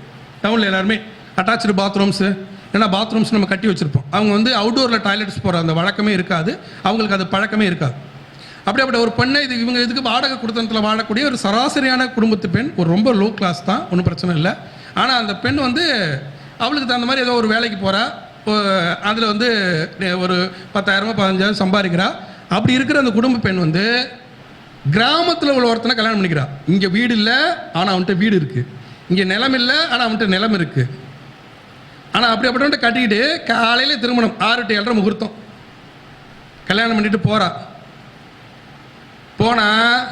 அங்கே போனால் பாத்ரூம் அவுட்டோரில் தான் போய் ஆகணும். வீடு இருக்கு, ஆனால் பாத்ரூம் இல்லை. புரியுதுங்களா? அந்த சௌரியம் இல்லை. இவங்க வாடகை கொடுத்தனத்தில் வாழ்ந்தாலும் ஒரு ஷோபா, ஒரு சாதாரண வந்து பார்த்தீங்கன்னா ஒரு டைனிங் டேபிள், சாதாரணமாக ஒரு கிச்சனில் வந்து பார்த்தீங்கன்னா கேஸ் அடுப்பு, ஆனால் அவங்க சொந்த வீடாக இருந்தாலும் விறகு அடுப்பு. அப்போ இந்த வாழ்க்கை சூழலை பார்த்தோன்னே பயந்துட்டான். ஐயோ வேணான்ட்டு காலையில் வேன் வச்சு போனவன் 3 மணிக்கு பஸ்ஸை பிடிச்சி ஊருக்கு வந்துட்டான். விழுப்புரத்துக்கு ரிட்டர்ன் வந்துட்டு இனிமேல் நான் வாழ மாட்டேன், எனக்கு டைவர்ஸ் வாங்கி கொடு. 2 வீலர் முதல் கொண்டு வாங்கி கொடுத்தான். நல்ல பையன் தான், நிலம் இருக்குது, வீடு இருக்குது, சொந்த வீடு இருக்குது, வீட்டுக்கு பக்கத்துலேயே கழனி இருக்குது, நல்ல பயிர் பண்ணுறாங்க, நல்ல வருமானம் இருக்குது. அந்த பையன் எலக்ட்ரிஷனாக இருக்கான். எனக்கு வேணாம் வாழ மாட்டேன், நான் அவுட்டோர்லாம் எனக்கு பாத்ரூம் போக முடியாது, எனக்கு அந்த சூழலே பிடிக்கல, வாழவே இல்லை, டைவர்ஸ் தான் வாங்கினா. இதான் 12ஆம் இடத்தின் வேலை. அங்கே மாந்தி உட்காந்து என்ன வேலை பார்த்தாரு பார்த்தீங்களா? அதுக்கப்புறம் அந்த மாந்தி தோஷத்தெல்லாம் எடுத்து அந்த பொண்ணுக்கு அதை விட பெஸ்ட்டான ஒரு லைஃப்பை ஏற்படுத்தி கொடுத்தேன் நான். அது வேற கதை. அதுக்கான பூஜைலாம் பண்ணி அதுக்கப்புறம் அந்த பொண்ணுக்கு பெஸ்ட்டான லைஃப் ஒரு ஏற்படுத்தி கொடுத்தேன். ஆனால் அது கெடுக்கும் என்பதை இதன் மூலியமாக நீங்கள் தெளிவாக புரிந்து கொள்ளும். எப்படிலாம் கெடுக்குது இந்த 12ஆம் இடங்கிறது அந்த படுக்கை சுகத்துக்கான சூழல். ஏன்னா பெண்கள் வந்து பார்த்தீங்கன்னா, நான் திருப்பி திருப்பி சொல்கிற பாயிண்ட் என்னென்னா, பெண்கள் தேவைகளின் அடிமைகள். அவங்கள புரிஞ்சுக்கிறதுக்கு தனி ஒரு மூளை வந்து கடவுள்கிட்ட கேட்டுட்ருக்கான் எல்லா ஆண்களும். அது வந்து ரொம்ப கஷ்டமான ஒரு பணி, புரியுதுங்களா? அவங்களுடைய அவங்கள புரிந்து கொள்ளவே முடியாது. இதை பற்றி நிறைய பாடல்களே இருக்கும், புரியுதுங்களா? அவங்களுடைய மனதுடைய ஆழத்தை கண்டுபிடிக்க முடியாது, அவங்களுடைய எண்ண ஓட்டத்தை நம்மளால் கண்டுபிடிக்க முடியாது. அதே மாதிரி ஆண்கள் வந்து என்ன பண்ணுறேன்னு எனக்கு புரியல என்று சொல்லக்கூடிய பெண்கள் தான் இருக்காங்க. உண்மையாலுமே ரொம்ப சூப்பரான பையனை தேர்ந்தெடுப்பாங்க. அப்புறம் பார்த்தா அவன் சொன்னதெல்லாம் பொய்யா இருக்கும். நான் டீ டோட்டல்னு இருப்பான், கடைசியில் பார்த்து டீ மட்டும் தான் அவன் குடிக்க மாட்டான், தம் அடிப்பா தண்ணி அடிப்பா. அதுக்கு பேர் டீ டோட்டல். அவன் சொன்ன பாயிண்ட் ரைட்டு. அவன் சொன்ன பாயிண்ட் என்ன சொன்னான், நான் டீ டோட்டலர்னு சொன்னான். இந்த பொண்ணு நம்பி கல்யாணம் பண்ணிக்கிச்சு. அவன் டீ குடிக்க மாட்டான், அதை டீ டோட்டல்னு சொல்லிட்டான், மற்றதெல்லாம் குடிப்பான் அவன். அப்போ இதில் வந்து பெண்கள் ஏமாந்து விடார்கள். பெண்கள் எல்லா விஷயத்திலும் எச்சரிக்கையாக இருப்பார்கள். ஆனால் கணவனை தேர்ந்தெடுக்கும் விஷயத்தில் மட்டும் கர்மா வேலை செஞ்சு அங்கே மாந்தி பகவான் விளையாண்டு சரியான துணையை ஒரு பெண் கூட தேர்ந்தெடுத்ததாக வரலாறே இல்லை. அது எம்பெருமான் ராமபிரானுக்கும் பொருந்தும். ராமன் என்ன பண்ணுறாருன்னா, சுயவரத்துக்கு போகிறாரு, மேலே பார்க்குறாரு. பார்த்தவொடனே சீதா பிராட்டியை பார்த்தவொடனே என்ன இவ்வளோ அழகாக இருக்காளே, இவெல்லாம் நமக்கு கிடைப்பாளா அப்படின்னு நினைக்கிறாரு. அந்த சீதா பிராட்டி வந்து யாரோ வராங்க, இந்த வில்லை தூக்கவும் முடியல, வளைக்கவும் முடியல, இவர் ஆள் நல்லா இருக்காரு பார்க்கறதுக்கு, இவராது வில்லை வளைச்சு நம்மளை கல்யாணம் பண்ணிப்பாரா? மற்றவன்லாம் நமக்கு வந்து மனசுக்கு பிடிச்சவனா இல்லை, அவன் வளைக்காத பற்றி வருத்தம் இல்லை. ஆனால் இவர் மனசுக்கு பிடிச்சவரா இருக்காரு, ஆனால் வில்லை வளைச்சி நம்ம கல்யாணம் பண்ணிட்டா சந்தோஷம் அப்படின்னு நினைக்கிறார். கடவுள்கிட்ட நம்ம கேட்கணும் என்ன தெரியுமா, அது கடவுளாக இருந்தாலும் பொருந்தும். கடவுள்கிட்ட என்ன கேட்கணும்னா, எனக்கு பொருத்தமானதை கொடுன்னு தான் கேட்கணும், இதை கொடுன்னு கேட்கக்கூடாது. எனக்கு பொருத்தமான வாழ்க்கை தெளிவு கேட்கும்போது, லவ் பண்ணும்போது போய் கேட்பான், எனக்கு இந்த பொண்ணு ரொம்ப பிடிச்சிருக்கு, இந்த பொண்ணு மட்டும் கொடுத்துருமா. அப்புறமா தான் தெரியும் அந்த பொண்ணை மட்டும் வேணான்ட்டு கொலை பண்ணுற ரேஞ்சுக்கு நிற்பான். காரணம் என்னன்னா, அது உன்னுடைய கர்மா. அதே மாதிரி என்ன பண்ணுறாரு ராமபிரான் வந்து நிமிர்ந்து பார்க்குறாரு. பார்த்த உடனே அண்ணனும் நோக்கினாள் அவளும் நோக்கினாள், கண்ணோடு கண் நோக்கினால் காதல் வந்தது ராமபிரானுக்கும் சீதா பிராட்டிக்கும். உடனே அதே வேகத்தில் எடுத்தாரு, வில்ல வளைச்சாரு, கல்யாணம் பண்ணிக்கிட்டாரு. ஆனால் அது வரலைக்கும் சரி. ஆனால் அதுக்கப்புறம் கைகேயி உள்ள புகுந்தது, ராவணன் வந்தது, அதுக்கப்புறம் இவங்க வனவாசம் போனது, இது எல்லாமே சனி பகவானும் மாந்தி பகவானும் செய்த திருவிளையாடல்கள். நீங்கள் புரிந்து கொள்ளுங்க. அப்போ எந்த ஒரு பெண்ணும் தன்னுடைய வாழ்க்கை துணையை சரியாக தேர்ந்தெடுப்பதில்லை. அதே மாதிரி எந்த ஒரு ஆணும் தன்னுடைய வேலை வாய்ப்பை சரியாக தேர்ந்தெடுப்பதில்லை. இதிலலாம் மாந்தி பகவான் உள்ளே வந்து உட்காந்து விளையாடுவார். அப்போ 2ஆம் இடத்துல மாந்தி உட்காந்தா குடும்ப வாழ்க்கை கெடுத்துருவார். 7ஆம் இடத்துல மாந்தி உட்காரும் போது பிறப்பு உறுப்பில் பிரச்சனை. ஒருத்தன் ஆண்மை குறைபாட்டில் வருகிறானா, ஒருத்தன் நம்ம வந்து ஜாதகம் பார்க்கும்போது ஆண்மை குறைபாட்டில் வருவோம். அது இன்னைக்கு காலகட்டத்தில் வந்து பார்த்திங்கன்னா, அந்த காலத்தில் வந்து மருத்துவமும் ஜோதிடம் ஒன்றா வச்சுருந்தாங்க. வானியல் என்பது அஸ்ட்ரானமி, நல்லா புரிந்து கொள்ளுங்க தெளிவா. வானியல் அஸ்ட்ரானமி 9 கோள்களை வைத்து கணக்கிடக்கூடியது அஸ்ட்ரானமி. அதிலிருந்து பிறந்தது தான் அஸ்ட்ராலஜி, வான சாஸ்திரம். புரியுதுங்களா? அது சாஸ்திரம். இதை நம்மளோட ஞானிகளும் முனிவர்களும் ரொம்ப தெளிவாக இதை வந்து சொன்னாங்க. நான் வந்து இன்ஜினியரிங்லாம் முடிச்சுட்டு நான் பாலிடெக்னிக் லெக்சராக ஒர்க் பண்ணும்போது அதுக்கப்புறம் தான் ஜோதிடத்துக்குள்ளார நான் வரேன். எங்கள் பரம்பரையில் யாராவது ஒருத்தர் ஜோதிடர் ஆகிடுவாங்க. அப்போ அது நான் வரும்போது அதுக்கப்புறம் கேரளா போய் படிச்சுக்கிட்டேன். ஆனால் ஏன் அது நடந்தது அப்படின்னு பார்க்கும்போது ரொம்ப ஆச்சரியமாக இருந்தது. என்னென்னா, பல ஓலைச்சுவடிகள்லாம் வந்து அந்த காலத்தில் ஓலைச்சுவடிகள்லாம் வந்து முனிவர்கள், சித்தர்கள், ஞான புருஷர்கள் அவர்கள்லாம் என்ன பண்ணுவாங்க, தனக்கு தோன்றியதை எழுதி வச்சுருவாங்க. ஏன்னா ஒரு நிலைக்கு போகும்போது அவங்களுக்கு 7வது அறிவானது பிளிங்க் ஆகும். 5 அறிவு என்பது மிருக குணம். நம்ம எல்லாருமே சொல்லுவோம்ல, எல்லாரும் என்ன சொல்லுவோம், நாய் அது வாயில்லா ஜீவன்டா, அது கேண்டா அப்படி பண்ணுற, அது வாயில்லா ஜீவன், அது வாய் இருந்தால் தான் சாப்பிடுது, வயிறு இருந்தால் தான் அந்த சாப்பாடு வந்து உள்ளே போகுது. ஒரு சிங்கமாக இருக்கட்டும், அதுக்கு வாய் இருக்கா இல்லையா, அது எப்படி வாயில்லா ஜீவன்? அது பேச்சில்லா ஜீவன்ரா, அது வாயில்லா ஜீவன் இல்லை, அது பேச்சில்லா ஜீவன். அவ்வளோதான். அதுக்கு 5 அறிவு தான் இருக்கு. 6வது அறிவுன்னு இருந்து, பகுத்தறிவன் இருந்து பேச்சும் திறனை இறைவன் படைக்கவில்லை. அதனால தான் அது மிருகங்கிற. அப்போ அது வாயில்லா ஜீவன் இல்லை, பேச்சில்லா ஜீவன். புரியுதுங்களா? அதுக்கடுத்து இந்த 6 அறிவு முடிஞ்சு 7வது அறிவுன்னு ஒன்று வரும். அது 7வது அறிவு பிளிங்க் ஆகிடுச்சுன்னா நீ ஞானி ஆகிடுவேன். அப்போ அதை பற்றிய ஏதாவது ஒரு சிந்தனையானது தோண்டிடும். அப்போ இந்த அஸ்ட்ரானமியில் வானியலில் 9 கோள்கள் கண்டுபிடிச்சி ஒவ்வொரு கோள்களுக்கான தன்மைகள், நிறங்கள், இதையெல்லாம் சொல்வதற்கு முன்பே நமது தமிழினமானது என்ன பண்ணுச்சு? அஸ்ட்ராலஜி மூலியமாக அஸ்ட்ரானமியை சொல்லிடுச்சு, ஜோதிட மூலியமாக கிரகங்களின் தன்மையை சொல்லிடுச்சு. புரியுதா உங்களுக்கு நான் சொல்றது? அஸ்ட்ராலஜி மூலியமாக எதை சொல்லிச்சு? அஸ்ட்ரானமியே சொல்லிடுச்சு. இப்போ சனிக்கோள்னா நீ கருப்பு கட்டு, செவ்வாய்னா செவ்வாயில் மண் சிகப்பாக தான் இப்போ இருக்குன்னு இப்போ கண்டுபிடிச்சி சொல்கிறாங்க, நம்ம சிகப்பை கட்டு. ராகு பாம்பு வால், அதுக்கு வந்து அதுக்கு வந்து வெளிர் நீளம் கட்டு. புரியுதுங்களா? அதே மாதிரி வந்து பார்த்தீங்கன்னா இப்போ வந்து கேது, அதுக்கு வந்து வாடாமல்லி கலர் கட்டு. இப்படியாக புதன் அப்படின்னா கிளிப்பச்சை, இப்படியாக அது நிறங்களை அதனுடைய குணங்களை எல்லாமே நம்ம அஸ்ட்ராலஜி சொல்லிடுச்சு அஸ்ட்ரானமிக்கு முன்னாடி. அதுக்கப்புறம் தான் இப்போ அஸ்ட்ரானமியில் வந்து வானியல்ல எல்லாத்தையும் அவங்க சொல்கிறாங்க. இது எல்லாம் நடந்தது. இதில் ஒரு தெரியாத உண்மை என்ன அப்படின்னா, நான் எங்கள் கிராமத்துலேருந்து எங்கள் டவுனில் எங்கள் பாட்டி வீட்டில் தான் வளர்ந்தேன். அந்த ஊரில் வந்து பார்த்திங்கன்னா, நான் இப்போ அண்மையில் நீங்கள் ஜாதக அலங்கார புக்கில் எடுத்து பார்த்தீங்கன்னா தெரியும், அதில் ஒரு பாடல் இருக்கும், வழிநூல்னு ஒன்று இருக்கும், அது ஒரு செயல் இருக்கும். அந்த செயலில் தெளிவாக சொல்லியிருப்பாங்க. எப்படின்னா, பல இடத்துல வந்து பார்த்தீங்கன்னா நிறைய நூல்கள் இருந்துச்சு. அந்த நூல்கள்லாம் வந்து புத்தக வடிவம் பெறுவதற்கு முன்னாடியே வந்து பார்த்தீங்கன்னா எல்லாம் ஓலைச்சுவடியில் இருந்துச்சு.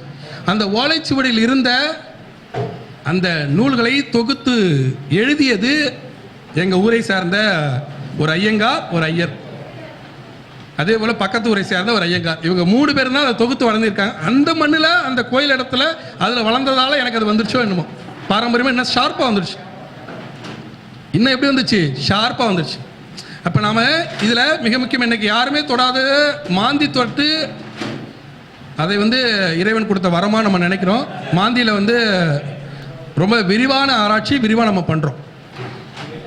இதில் இந்த குடும்ப வாழ்க்கையில் 2ஆம் இடம் எப்படி பாதிக்கப்படுது, 7ஆம் இடம் எப்படி பாதிக்கப்படுது, 12ஆம் இடம் எப்படி பாதிக்கப்படுதுன்னு நம்ம சொல்கிறோம். அதற்கு அடுத்து வந்து பார்த்தீங்கன்னா லக்னத்தில் எங்கே தொடர்பு பெறுகிறார் அப்படின்னு பார்க்குறோம். லக்னத்தை பார்க்கணும் நம்ம சொன்னோமா இல்லையா? லக்னத்தில் தொடர்பு எப்படி பெறுவார்னா, லக்னத்தில் மாந்திப்பான். இப்போ ஜெயலலிதாவுக்கு லக்னத்தில் மாந்தி. லக்னத்தில் மாந்தி என்பது சுய சிந்தனை, யாருக்கும் கட்டுப்படாத திறன். இப்போ ஒரு பெண்ணானப்பட்டவள் ஆணுக்கு கட்டுப்படணும், ஆணானப்பட்டவள் பெண்ணுக்கு கட்டுப்படணும். அப்படி கட்டுப்படலன்னா என்ன பண்ணும்? குடும்ப வாழ்க்கையானது சிதைஞ்சு போயிடும். ஜெயலலிதா அம்மாவுடைய நிறைவேறாத ஆசை, அவர்கள் குடும்ப வாழ்க்கையாக வாழணும்னு ஆசைப்பட்டது நிறைவேறவே இல்லை. அதுக்கு காரணம் என்னன்னா, அந்த பிடிவாத குணம் அதை கொடுத்தது மாந்தி பகவான். நான் சொல்றது புரியுதுங்களா? லக்னத்தில் மாந்தி உள்ளவர்கள் நீங்கள் போனீங்கன்னா, ஒருத்தர் ஜாதகத்தை எடுத்துட்டீங்க, லக்னத்தில் மாந்தி நீங்கள் தொட்டு பார்த்தீங்கன்னா, நீங்கள் சொல்கிற கருத்தை ஒன்று முழுமையாக எடுத்துக்குவான், இல்லை எடுத்துக்கவே மாட்டான்னு பிடிவாதம் பண்ணுவான். அந்த பிடிவாத குணம் அடமண்ட். லக்னத்தை மாந்தி உள்ளவர்கள் என்ன வரும்? அடமண்ட், பிடிவாத குணமானது வந்துவிடும். அப்போ இந்த பிடிவாத குணம் 7ஆம் இடத்துல தாம்பத்திய வாழ்க்கை கெடுக்கும். ஏன்னா தாம்பத்திய வாழ்க்கையில் என்ன பண்ணுவான்? எனக்கு மனைவி பற்றி எண்ணம் இருந்தால் தான் நான் வருவேன்பா, தாம்பத்தியத்துக்கு எனக்கு மூடு வந்தால் தான் நான் வருவேன்பா. அப்போ அந்த பிடிவாத குணம் என்ன பண்ணும்? தாம்பத்திய வாழ்க்கையை கெடுக்கும். அதே போல் லக்னத்தில் மாந்தி இருக்கும்போது இன்னொரு முக்கியமான விஷயம் என்னன்னா, குலப்பெருமையை கெடுப்பான். அப்போ ஒரு நல்ல பாரம்பரியமான பரம்பரை, நல்ல பரம்பரையாக இருக்கும், அந்த பரம்பரையில் பிறந்துட்டு பரம்பரை கேவலப்படுத்துகிற மாதிரி வேற ஏதாவது ஜாதியில் கல்யாணம் பண்ணிக்குவாங்க. அவங்களுக்கு பொருந்தாது. இங்கே எல்லாத்தையும் நம்ம வந்து ஒன்றா தான் எடுத்துக்கணும், ஜாதி பேச முடியாது. அதே சமயத்தில் அவங்க அதை ஒத்துக்க மாட்டாங்க. ஒத்துக்க மாட்டோம் தள்ளி வைப்பாங்க. தள்ளி வைக்கும்போது அந்த வாழ்க்கையானது கெடுத்துரும். அதுக்கு மாந்தி காரணமாக இருப்பார்.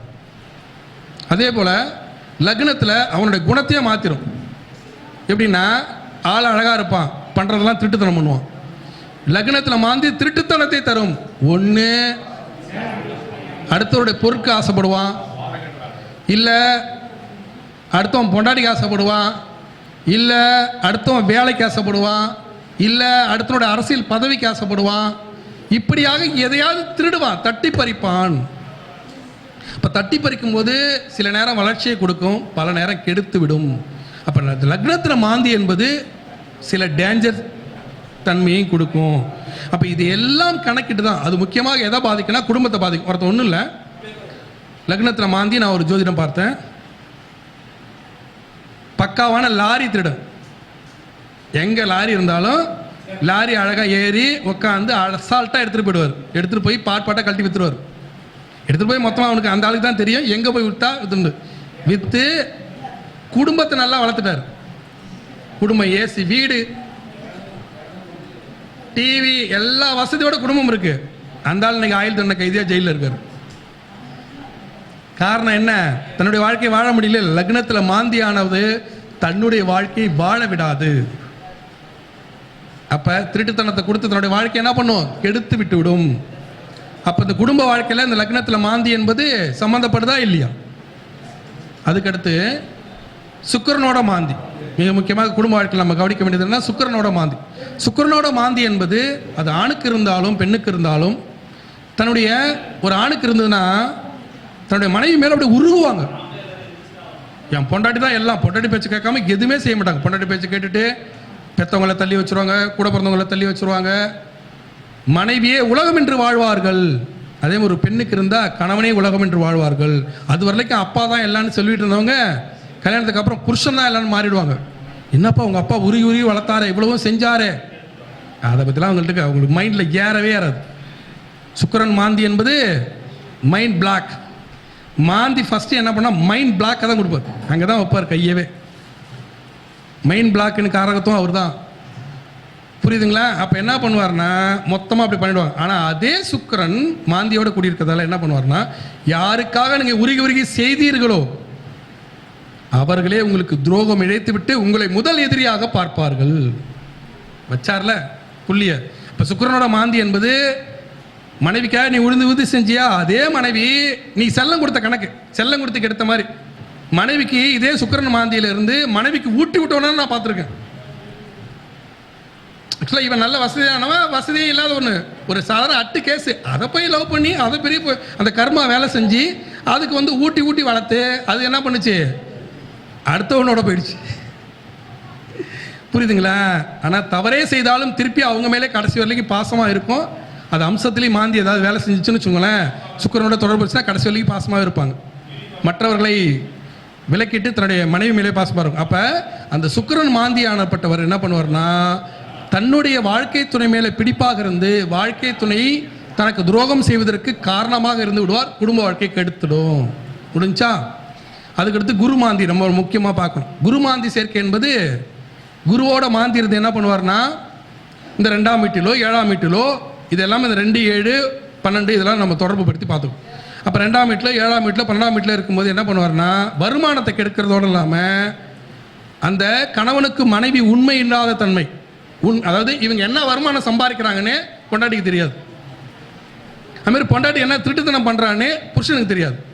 ஏன்னா ஒன்றுமே இல்லை, ஒருத்தன் வந்து தப்பு பண்ணுறான்னா ஃபஸ்ட்டு போலீஸ் என்ன கேட்பாங்க, இப்போ அவங்க வீட்டில் யார் இருக்கா, கல்யாணம் ஆகிடுச்சாப்பா, உன் பொண்டாட்டி என்னப்பா. அப்போ வீட்டில் பொண்டாட்டி தான் விசாரிப்பாங்க. அந்த பொண்டாட்டி என்ன சொல்லு, எப்பா அவர் என்ன வேலை பார்க்குறாருன்னே எனக்கு தெரியாது, என்ன அந்த வருமானம்னே தெரியாது, ஏதோ எனக்கு கொண்டாந்து வாங்கி கொடுப்பாரு, அதோட தான் தெரியும், அவங்களுடைய வருமானத்துடைய தன்மை என்ன, என்ன வேலையில் இருக்காருன்னு எனக்கு தெரியாது அப்படின்னு சொல்ல வச்சிரும் குருமாந்தி சேர்க்கையானது. புரியுதா? அதே மாதிரி 2வது கட்ட வேலை திருட்டுத்தனம், அதாவது கடத்தல் பிஸ்னஸ். அதே மாதிரி வந்து பார்த்தீங்கன்னா அந்த அண்டர் கிரவுண்டு டீலிங்கு, 2வது கட்ட வேலை, இதுக்கெல்லாம் காரணகர்த்தம் ஆகிடுவார் குருமாந்தி சேர்க்கையானது. கள்ள நோட்டு அடிக்கிறவன் இதுக்கெல்லாம் காரணகர்த்தம் ஆகிடுவார். அப்போ அவன் நிம்மதியாக வாழ முடியுமா? அது எல்லாத்தையும் அந்த குடும்ப வாழ்க்கையை கெடுத்துரும். புரியுதா? அதுக்கடுத்து செவ்வாயோட மாந்தி. செவ்வாய் என்பது யார் அப்படின்னா, செவ்வாய் என்பது இரத்தக்காரகன். செவ்வாய் தான் செயல்திறன். ஒருத்தர் வந்து ஸ்பீடு அப்படிங்கிறது வந்து சந்திரன் கொடுப்பாரு, செவ்வாய் தான் செயல்திறனை கொடுக்கறது. ஒரு சிலருக்கு வந்து பார்த்தீங்கன்னா செவ்வாய் வந்து வெறும் வாயா போயிடும், இவெல்லாம் வெறும் வாய் பேச்சு தான், இவனால் செயல்படுத்த முடியாது அப்படிங்கிற தன்மையை கொடுத்துருவார். அதே செவ்வாய் மாந்தி சேர்க்கையானது என்ன பண்ணுன்னா, சகோதரனோட சண்டையை கொடுக்கும். சகோதரனோட வந்து பார்த்தீங்கன்னா கள்ள காதலை கொடுத்துரும். அண்ணன் பொண்டாட்டி வச்சுக்குவான், தம்பி பொண்டாட்டி வச்சுக்குவான். அதே மாதிரி இந்த கள்ளக்காதலை கொடுத்து செவ்வாயானது பெரிய பிரச்சனை பண்ணும். இன்னொன்று வந்து பார்த்தீங்கன்னா செவ்வாய் என்பது அந்தஸ்தை கொடுத்து மாந்தியோட சேர்க்கை பண்ணி மரணத்தை கொடுத்துரும். ஒருத்தன் வந்து வெட்டுப்பட்டு சாவறான்னா அங்கே மாந்தி வந்து செவ்வாயோட ஏதோ ஒரு விதத்தில் தொடர்பு பெறுகிறார்ன்ற அர்த்தம். புரியுதுங்களா? அவன் வந்து துர்மரணம், எதிரியால் வெல்லப்படுகிறான் அப்படின்னா அதுக்கு வந்து செவ்வாய் மாந்தி காரகத்துவம் கண்டிப்பாக இருக்கும். நீங்கள் எங்கே தொட்டாலும் அதில் வந்து நிற்கும். நான் வந்து எங்கள் அண்ணன் வந்து கடலூரில் கேப்பரமலை ஜெயிலில் வந்து ஜெயிலராக இருந்தாங்க. அவங்க மூலியமாக சில ஆயுள் தண்டனை கைதிகளுக்கு நான் வந்து ஜாதகம் பார்த்துருக்கேன். அவங்க சொல்லுவாங்க, அவங்களோட குவார்டர்ஸில் போய் நான் தங்கியிருப்பேன். அப்போ வந்து அந்த வெளியில் வந்து வந்து அவங்க 7 வருஷம் 8 வருஷம் ஆனவங்க என்ன பண்ணுவாங்க, வெளியில் வருவாங்க ஈவினிங்கில், அந்த குவார்டர்ஸை சுத்தம் பண்ணுவாங்க, புல்வெளியெலாம் சுத்தம் பண்ணுவாங்க, ஐயா ஐயான்னு அவங்களுக்கு வந்து எல்லாத்தையும் எடுத்து வைப்பாங்க. அந்த மாதிரி வரப்போ நான் வந்து ஜாதகம் பார்த்துருக்கேன். ஒருத்தர் நான் ஜாதகம் பார்த்தேன். ஜாதகம் பார்க்கும்போது நீங்கள் ஜாக்கிரதையாக இருங்க, பரவாயில்ல கூட நீங்கள் வெளியே போகாதீங்க, உங்களை வெட்டிடுவாங்க அப்படின்னு சொன்னேன். அப்படியே சொன்னேன், உங்கள் டீம் உங்களுக்கு உங்களை சார்ந்தவர்களுக்கு ஆபத்து இருக்குன்னு சொன்னேன். ஆனால் அவர் போகல. ஆக்சுவலாக வந்து இதை சொல்லிட்டேன். சொல்லி ஒரு 1 மந்த் கழிச்சு நாகர்கோவில் போயிருந்தேன். நாகர்கோவில் திருச்செந்தூர், நாகர்கோவில் நாகநாத சுவாமி என்னுடைய ஃபேவரட் காட் அவர். அதனால் அவரை போய் பார்த்துட்டு அங்கே என்னுடைய நண்பர்களாக இருக்காங்க, அவங்கள சந்தித்து அங்கே இருக்கும்போது பார்த்தீங்கன்னா வால்பேப்பரில் அந்த பேப்பரை பற்றி தலையங்கம் எழுதுகிறாங்கல்ல, தலையங்கம் வந்து நம்ம டீ கடையில் தொங்கும் வால்பேப்பர். அதில் பார்த்தா வந்து அந்த ஒருத்தனை பற்றி போட்டிருக்கு, ஜானகிராமன் வெட்டி கொல்லப்பட்டார் விழுப்புரம் மேஜிஸ்ட்ரேட்டு அது கோர்ட்டுக்கு வரும்போது அப்படின்னு சொல்லி போட்டிருக்கு. ஆக்சுவலாக அந்த டீமை சேர்ந்தவன் தான் அந்த பையன். அந்த டீமில் வந்து அவர் நான் சொன்ன ஆள் உள்ளே வரல, நான் சொன்ன ஆள் ஜெயிலுக்குள்ளே இருக்காப்புல. அந்த டீமை சார்ந்தவன் வெளியில் வந்து பரவலில் வந்து இதுக்காக கோர்ட்டுக்கு வரும்போது வெட்டி கொண்டுட்டாங்க. இது எதுக்காக சொல்ல வரேன்னா, அந்த மாந்தியானப்பட்டவர் சரியாக செவ்வாயோடு இணைந்து சரியாக அந்த மரண தண்டனையை கொடுப்பார், வெட்டுப்பட்டு சாகக்கூடிய திறனை கொடுப்பார். அதே மாதிரி பார்த்தீங்கன்னா நல்ல ஆண்மை வீரியத்தோடு இருந்து பிறப்புறுப்பு அறுபடுவது கூட அதனால தான் வரும். அதேமாதிரி ஆண்மை வீரியத்தோடு இருக்கிற திமிர்த்தனத்தை கொடுத்து பாலியல் குற்றங்களுக்கு ஆளாகி அந்த பாலியல் குற்றங்களின் காரகத்துவமே நல்லாக புரிந்து கொள்ளுங்க, எழுதி வைத்துக் கொள்ளுங்க. பாலியல் குற்றங்களின் அடிநாதம் காரகத்துவம் மாந்தி பகவான் தான். மாந்தி பகவான் தொடர்பு பெறாமல் பாலியல் குற்றங்கள் நடைபெறாது. பாலியல் குற்றங்களுக்கு சுக்கிரனோ சனி பகவானோ குரு பகவானோ செவ்வாய் பகவானோ மூல காரணம் அல்ல, எங்கள் தலைவன் தான் மூல காரணம். பாலியல் குற்றங்கள், கள்ளக்காதல்லேருந்து, கள்ள நோட்டிலேருந்து, கள்ள கடத்தல்லேருந்து எல்லாமே எங்கள் தலைவன் தான். அதை நீங்கள் கணக்கிடாமல் நீங்களால் வந்து அதை சரி செய்ய முடியாது.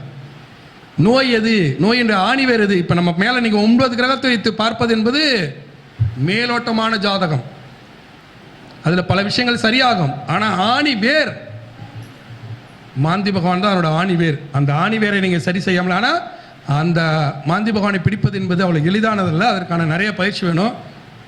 நீங்கள் என்ன வரும்போது பார்த்துருப்பீங்க, நல்லா பெரிய தொப்பை வந்துச்சு. ஏண்டா வந்துச்சுன்னா கிட்டத்தட்ட வந்து பார்த்திங்கன்னா ஒரு 8-10 ஆண்டுகள் ஒரு காலை உணவே இல்லை. இந்த பயிற்சி சம்மந்தப்பட்ட நான் மாந்தி பகவான் பற்றியெல்லாம் பயிற்சி எடுக்கும்போது அவ்வளோ ஒரு கடுமையான விரதம். காலை உணவு இல்லை, மதியம் ஒரு வேளை தான், நைட்டு கூட சரியாக சாப்பிட மாட்டேன். அந்த மாதிரி ஒரு கடுமையான பயிற்சி. அந்த மாதிரி பயிற்சி இருந்தால்தான் அவர் வந்து அவ்வளோ பெரிய இடத்துக்கு வந்து என்னை தூக்கிட்டு வந்தார். அதற்கான தீட்சை காமாக்கினால அது மாதிரிலாம் பல விஷயங்கள். அதனால் வந்து அதே மாதிரி இதில் மிக முக்கியமானது பார்க்கணும். மாந்தி தொடர்பு பார்க்கும்போது 2ஆம் வீடு சொன்னோம், 7ஆம் வீடு சொன்னோம், 12ஆம் வீடு சொல்லிட்டோம். அதற்கு அடுத்து மிக முக்கியமாக நம்ம பார்க்க வேண்டியது என்னன்னா, நம்ம லக்னம் என்பது நீங்கள் அவர்களுக்கு எந்த லக்னமாக இருக்கலாம், அதை பற்றி பிரச்சனை இல்லை. ஆனால் மேஷத்தில் இருந்தால் நமக்கு கணக்கு. நம்மளுடைய சார்ட் எதுலேருந்து ஆரம்பிக்கும்? மேஷம். மேஷத்துலேருந்து நம்ம சார்ட் ஆரம்பிக்குது இல்லையா? அந்த மேஷத்தில் 2ஆம் வீடு, மேஷம் என்பது தலை, 2ஆம் வீடு என்பது என்ன, எதை குறிக்கும் சொல்லுங்கள்? யாருப்பா 2ஆம் வீடு எதை குறிக்கும்? யாராவது ஒருத்தர் சொல்லுங்க. 2ஆம் வீடு எதை குறிக்கும்? மேஷம் என்பது தலை, 2ஆம் வீடு இல்லை, 2ஆம் வீடு எது? ரிஷபம். 2ஆம் வீடு என்பது ரிஷபம். அதை ரிஷபம் எதில் ஒரு கழுத்து, தலை, முகத்துக்கு கீழே கழுத்து, மெயின் கழுத்து, நம்ம கழுத்து. அதனால தான் 2ஆம் வீட்டில் துன்பம் வரும்போது, குடும்பஸ்தானம் கெட்டு போகும்போது, கடலில் மாட்டிக்கிட்டேன், குடும்பம் என்ன மதிக்கலை அப்படின்னு தூக்கு மாட்டி சாவுறது. அதுக்கு காரணம் யார்? 2. இப்போ காலபுருஷ தத்துவத்திற்கு 2ஆம் வீடு என்பது ரிஷபம், கழுத்து, அப்போ 2. அதுக்கடுத்து 7 யார்? விருச்சகம். காலபுருஷ தத்துவத்தில் எது? 7ஆம் வீடு என்பது விருச்சகம். விருச்சகம் என்பது என்ன? ஒரு ஆணாக இருக்கலாம், பெண்ணாக இருக்கலாம், அவருடைய பிறப்பு உறுப்பு என்பது விருச்சகம். சாரி, காலபுருஷ தத்துவத்துக்கு 7ஆம் வீடு என்பது துலாம். அதில் வந்து பார்த்தீங்கன்னா 8ஆம் வீடு என்பது அஷ்டமஸ்தானம். 8ஆம் வீடு என்பது அஷ்டமஸ்தானம். 8ஆம் வீடு எதை தொடர்பு பெறும் அப்படின்னா வந்து விருச்சகத்தை தொடர்பு பெறும். 7ஆம் வீட்டில் துன்பத்தை கொடுத்து 8ஆம் வீட்டில் வந்து பிறப்பு உறுப்பு கட் பண்ணுவார் விருச்சக ராசி. அதற்கடுத்து 12ஆம் வீடு என்பது மீனம். 12ஆம் வீடு என்பது மிக முக்கியமானது. நீங்கள் வேணால் மீன ராசிக்காரர்கள் யாரை வேணாலும் கூப்பிட்டு கேளுங்க, அவருடைய ஆசைகள் நிறைவேறாது. மீன ராசிக்காரர்களுக்கு நிறைவேறாத ஆசைகள் கண்டிப்பாக இருக்கும். அப்போ 2ஆம் வீடாக இருக்கிறது ரிஷபம், 7ஆம் வீடாக இருக்கிறது துலாம், அந்த 7ஆம் வீட்டோடு தொடர்பு பெறக்கூடிய 8ஆம் வீடு அஷ்டமஸ்தானம் விருச்சகம், அதுக்கடுத்து மீனம். இந்த இடத்துலையும் மாந்தி எப்படி இருக்காருங்கிறத நீங்கள் தெளிவாக கணக்கிடணும். இந்த இடத்துலையும் மாந்தி எப்படி இருக்காருங்கிறத தெளிவாக கணக்கிட்டு தான் ஒன்றும் இல்லை. நான் இந்த மாந்தியை எப்படி கணக்கிட்டேங்கிறத ரொம்ப துல்லியமாக அவங்கள்ட்ட சொல்லிட்டுங்களா. ஒரு பெண்ணு என்கிட்ட ஜாதகம் பார்க்க வந்தாங்க. இது வேறு எதில் நான் சொல்லியிருந்தாலும் சொல்லியிருப்பேன். என் வாழ்க்கையில் மறக்க முடியாத சம்பவம். சிரிச்சாலும் பரவாயில்ல, நான் சொல்லித்தான் ஆகணும். வந்தாங்க, ஜாதகம் பார்த்துட்டேன். உடனே எல்லாத்தையும் சொல்லுங்க அப்படிங்கிறாங்க. எல்லாத்தையும் எப்படிமா சொல்கிறது, இப்படி சொல்கிறியே அப்படின்னா. உங்கள் வீட்டுக்காரெலாம் வந்திருக்காரு, எல்லாம் இவர் தானே, இங்கே வாங்க. சாமிக்கு போய் ரொம்ப தூரம் போய் வெத்தலை பாக்கு வாங்கிட்டேன். ஆக்சுவலாக எனக்கு வெத்தலை பாக்கு போட தெரியாது, ஆனால் ஜோதிடம்லாம் வெத்தலை பாக்கு கண்டிப்பாக போடணும். வெத்தலை பாக்கு என்பது, வெத்தலை என்பது மகாலட்சுமி யோகத்தையும் புதன் யோகத்தையும் கொடுக்கக்கூடியது. வெத்தலை பாக்கு கண்டிப்பாக போடணும். அதுக்கு நம்ம வந்து இந்த கூடெல்லாம் வாங்கி வச்சு ட்ரைலாம் பண்ணியிருக்கேன். அது என்னமோ எனக்கு வரல, என் ஃப்ரெண்டு எனக்கு சொல்லிலாம் கொடுத்தா, வரல. அப்போ வெத்தலை பாக்கு வாங்கிட்டு வாங்கன்னு சொன்னாங்க. சரி, இப்போ அவர் போயிட்டார். இப்போ சொல்லுண்ணே அப்படிங்கிறாங்க. உடனே நான் சொன்னேன், இவர் யார்? உங்கள் வீட்டுக்காரர். ஓகே. அதுக்கடுத்து, உனக்கு இவர் உங்கள் வீட்டுக்காரர்? ஆமாம்மா. உனக்கு 3 பிள்ளைங்களான்னு கேட்டேன். எந்த அளவுக்கு நான் கணக்கு போட்டேங்கிறதுக்கு தான் உதாரணம். அவங்க தாம்பத்திய வாழ்க்கையும் அவங்க. உனக்கு 3 பிள்ளைங்களான்னு கேட்டேன். ஆமாண்ணா. 3 பிள்ளைங்களுக்கு 3 அப்பனான்னு கேட்டேன். அதுதான் என்னுடைய ஹைலைட்ஸ். 3 பிள்ளைங்களுக்கு 3 அப்பனான்னு கேட்டேன். காரணம் என்னென்னா, தன்னுடைய தாய் மாமனை திருமணம் செய்திருக்கிறார். வறுமையின் காரணமாக அவர் ஒரு டைலர், திருமணம் செஞ்சுருக்காங்க. அதில் வந்து ஒரு பையன். அதுக்கப்புறம் வேற ஒருத்தரோட தொடர்பு, அதில் வந்து ஒரு பையன். அவன் ஃப்ரெண்டோட தொடர்பு, அதில் ஒரு பையன். அது ட்வின்ஸாக வேற பிறந்து அவங்கவுங்க மாதிரி இருக்கும். அந்த பொண்ணோட வாழ்க்கை எப்படி போயிட்டு இருக்குன்னா, ஒன்றை மாதிரியே இருக்குது அப்படின்னு வீட்டை வாங்கிக்கும், ஒன்றை மாதிரியே இருக்கு வீட்டை வாங்கிக்கும், ஒன்றை மாதிரியே இருக்குது அப்படின்னு அவங்க தாய் மாமன்ட்ட வாங்கிக்கும். வாழ்க்கை நல்லா இருக்கு, ஓடிட்டு இருக்கு. ஆனால் இப்போ என்னட்ட வந்து கேட்க வந்ததோட ரீசன் என்னன்னா, இப்போ வயிற்றில் ஒரு குழந்தை இருக்கு. அதுக்கு இன்னொருத்தன் காரணம், அவன் நினைச்சிருப்பானா எனக்கு வருமானம் கொடுப்பானா, என் வாழ்க்கை ஓடுமா. சொல்றது புரியுதா புரியலைங்களா? அந்த மாந்தி எங்க உட்காந்து எவ்வளோ வந்து ஸ்ட்ராங்கா இருந்து வேலை பார்க்குறாரு. அவருக்கு டிகிரி வேல்யூ இல்லை, தசாபுத்தி இல்லை, பார்வை இல்லை, புரியுதுங்களா? கிரக அந்தஸ்து இல்லை, எல்லாம் இல்லை. ஆனால் அவன் தான் எல்லாத்துக்குமானவன். அதுதான் ஆணிவேர், அதுதான் சூட்சமம். இன்றைக்கும் நல்லா இருக்காங்க. அதை நான் தெளிவாக பார்த்து அதுக்கான ஸ்டேட்டஸ்லாம் கொடுத்தேன். புரியுதுங்களா? நல்லா, ஏன்னா அது பிறப்பு. நீங்கள் வந்து ஒரே விஷயம் மட்டும் புரிந்து கொள்ளுங்கள். ஒரு ஆணாக இருந்தாலும் ஒரு பெண்ணாக இருந்தாலும் அவருடைய வாழ்க்கை முறையை கேலி செய்யக்கூடாது. அது அவங்களுடைய கர்மா அவங்களை இயக்கும், அவர்களை தப்பு பண்ண வைக்கும், அவர்களை அப்புறம் திருந்தி வாழ வைக்கும். அதை போய் கேவலமாக பார்க்க முடியாது, கேவலமாக சொல்லவும் முடியாது. அது சொன்னால் அது ஒரு கர்மாவை நமக்கு ஆக்டிவேட் ஆகிடும். சவத்தை பிணம் என்று சொன்னாலே நமக்கு ஆக்டிவேட் ஆகிடும். அப்போ ஐயாவை எடுத்துட்டாங்களா, அம்மாவை எடுத்துட்டாங்களான்னு தான் கேட்கணும். அவங்களுக்குரிய மரியாதை கொடுக்கணும். அதே மாதிரி தான் ஒரு பெண் தவறாக வாழ்ந்தாலும் சரியாக வாழ்ந்தாலும் அவங்களை நம்ம கேலி செய்ய முடியாது. அது அவங்களோட கர்மா. அந்த கர்மாவை பற்றி நம்ம பேசி நாம் ஒரு கர்மாவை வாங்கிக்க முடியாது. ஒருத்தன் திருடன் அவனை நம்ம ஏன் சொல்லணும்? சொன்னீங்கன்னா உனக்கு அந்த கர்மாவை ஆக்டிவேட் ஆகும். அப்போ இந்த கருத்தரங்களை நம்ம எதை பற்றி விவாதித்தோம் அப்படின்னா, ஒரு மனிதனுடைய வாழ்க்கையில், குடும்ப வாழ்க்கையில், தாம்பத்திய வாழ்க்கையில் எப்படியெல்லாம் மாந்தி உள்ளே பூந்து விளையாடுறாரு அப்படிங்கிறத பற்றி நம்ம பேசணும். இது உங்களுக்கு பயனாக இருக்கும்னு நம்புகிறோம். இது சம்மந்தமான ஏதாவது கேள்வி இருந்தால் கேட்கலாம். சரியான கேள்விகளில் கேட்கப்படுபவர்களுக்கு கண்டிப்பாக பரிசுகள் வழங்கப்படும். உனக்கு இல்லை பரிசு. தண்ணி கொடு.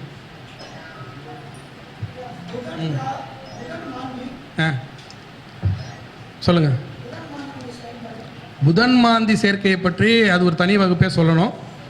இல்லை, தனி வகுப்பே சொல்லணும். புதன் மாந்தி சேர்ப்பு என்பது கலப்படம். அரிசியில் வந்து கல்ல கலக்கிறான். ஆமாம், கேள்வி கேட்டால் பைசா 501.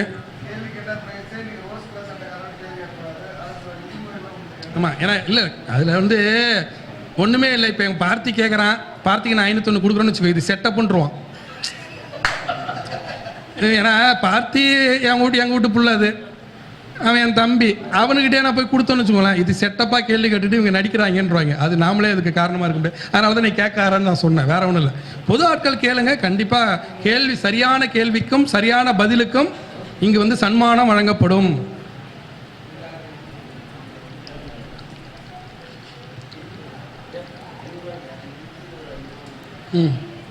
சொல்லுங்க. அடுத்து வேற ஏதாவது கேள்வி இருக்கா? ஏன்னா நீங்க நல்லா புரிந்து கொள்ளுங்க, ஒரு விஷயத்த நான் கர்வத்தோட சொல்லல, தலக்கணத்தோட சொல்லல, அவை அடக்கத்தோட சொல்றேன். மாந்தியை பற்றி மிக விரிவாக பெரிய ஆராய்ச்சி என்கிட்ட இருக்கு. அதனால நீங்க கேட்கறதுக்கு எனக்கு விளக்கம் சொல்ல முடியும். அதை இறைவன் எனக்கு கொடுத்த வரம். அதனால நீங்க தெளிவாக கேட்கலாம். ஏதாவது கேள்வினா கேட்கலாம்.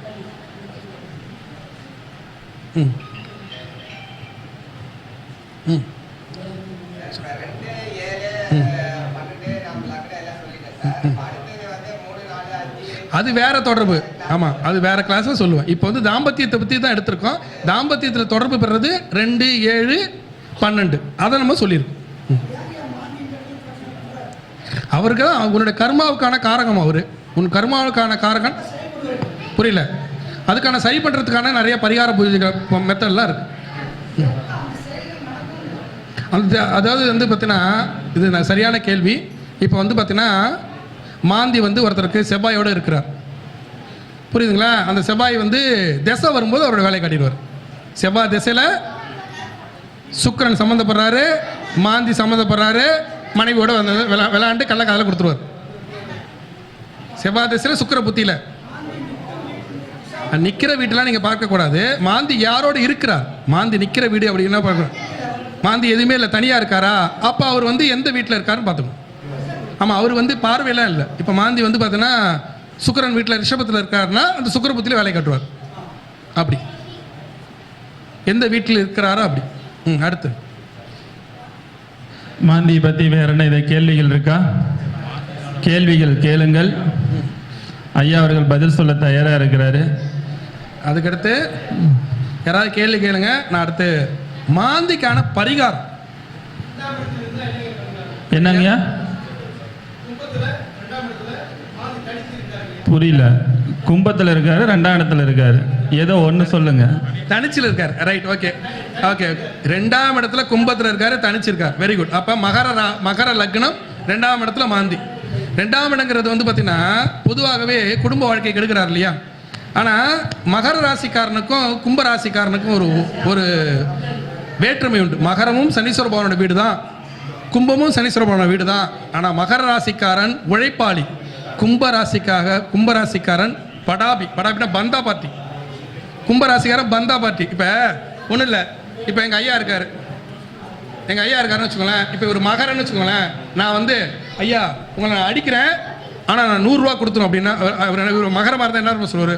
ஐயா 1 அடி அடிக்காதுங்க, 2 அடி அடிங்க, 200 ரூபா கொடுக்கும்பாரு. அப்போ அந்த தன்மானத்தை இழந்தாவது வருமானம் சம்பாரிச்சுன்னு உழைக்கணும்னு நினைக்கக்கூடிய ராசி மகரம். அதே கும்பமாக இருந்தால் பையில் பணமே இருக்காது. நான் ஒரு அறை விடுறேன்னு சொன்னால், ஐயா நீங்கள் அறை விடுங்க, நான் 100 ரூபா வாங்கிப்பேன், ஆனால் நான் உங்களை அறைவேன், 101 ரூபா தருவோம் பாரு. அப்போ படாபி, கும்பம் என்பது படாபி. அப்போ கும்ப ராசியில் மாந்தி 2ஆம் இடத்துல உட்காந்தா பந்தா பண்ணியே சொத்தை விட்டுருவார், குடும்ப வாழ்க்கை கெட்டுப்படும். பந்தா பண்ணியே கடங்காரன் ஆயிடுவார். பந்தா பண்ணிய பீன் பந்தா, வெட்டி பந்தா பண்ணிய புகழை அழிச்சு, அதாவது புகழ் வராது. ஏன்னா கும்பராசிக்காரர்கள் புகழுக்கான காரகத்துவம். புகழ் பெறணும், புகழ், அரசியல் பதவி வேணும், எங்கள் ஊரில் என்ன தான் எல்லாரையும் மதிக்கணும், நான் எங்கே போனாலும் நான் தான் மதிக்கப்படணும். என்னை வந்து நேற்று வந்து அந்த இவர்கிட்ட போய் நின்று நான் ஃபோட்டோ எடுத்துக்கிட்டேன் தெரியுமில்ல அப்படின்னு சீன் போடுவாங்க. அந்த பந்தாவுக்காகவே இங்கேருந்து கார் எடுத்துகிட்டு போய் கடங்காரனாகி குடும்ப வாழ்க்கையை கெடுத்துக்குவாங்க. அப்போ 2ஆம் இடத்துல அதுவும் கும்பத்தில் மாந்தி தனிச்சிருந்தா பந்தாவால் தன்னுடைய வாழ்க்கையை சிதைத்துக் கொள்வார். அதன் மூலியமாக தாம்பத்திய வாழ்க்கை கெட்டுப்படும், குடும்ப வாழ்க்கை கெட்டுப்படும்.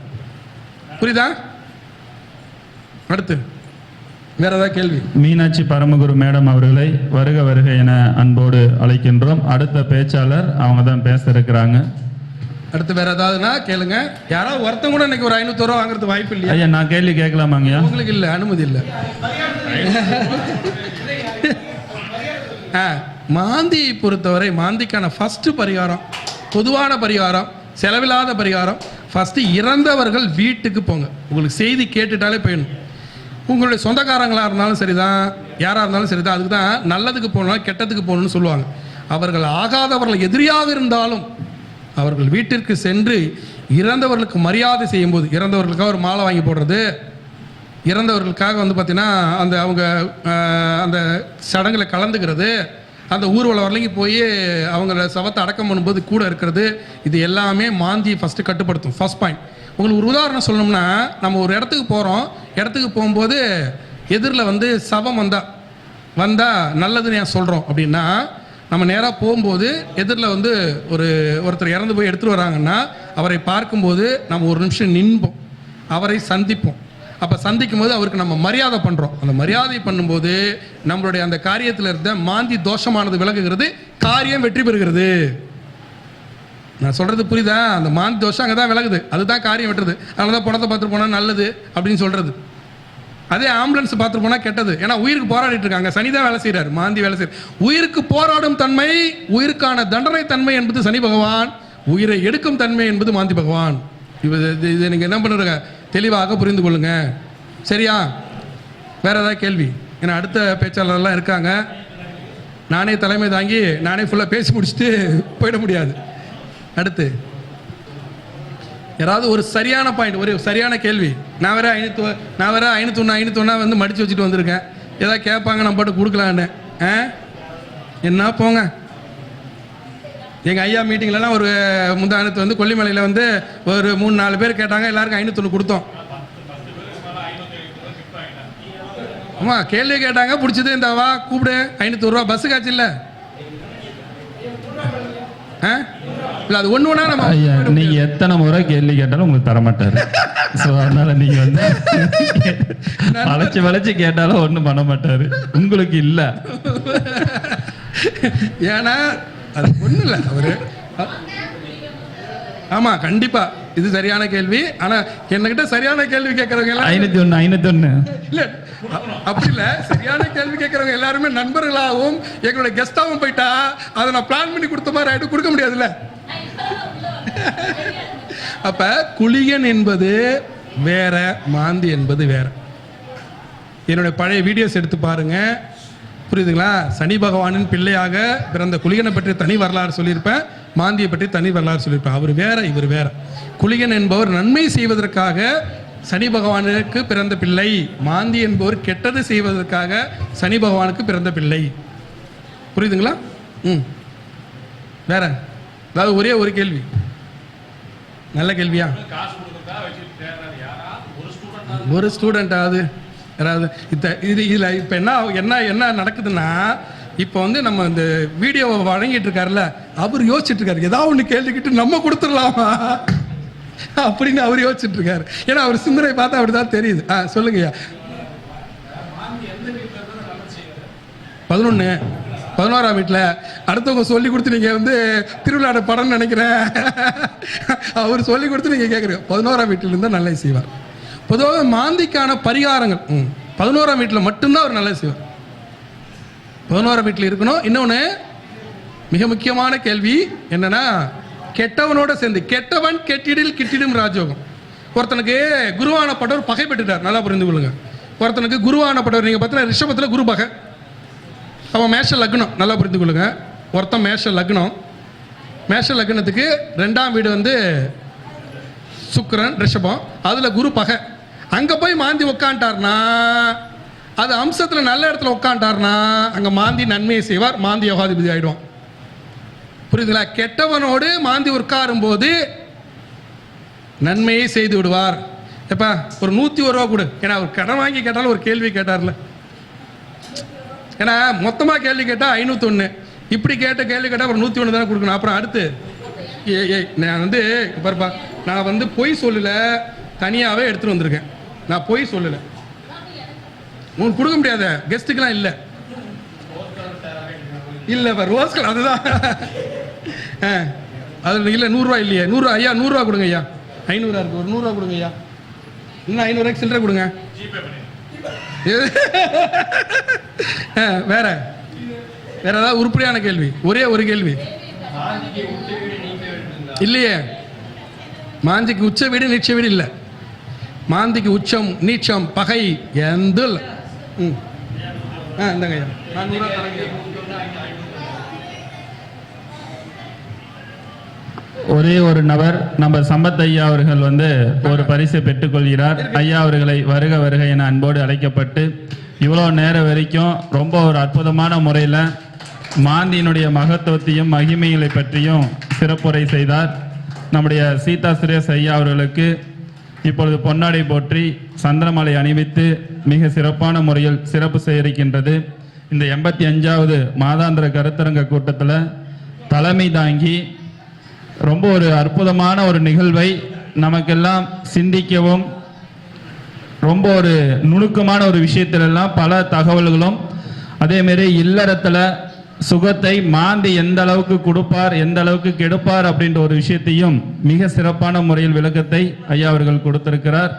ஐயா அவர்களுக்கு இந்த நேரத்தில் மனமார்ந்த ஒரு நன்றியும் வாழ்த்தையும் தெரிவித்துக் கொள்வோம்.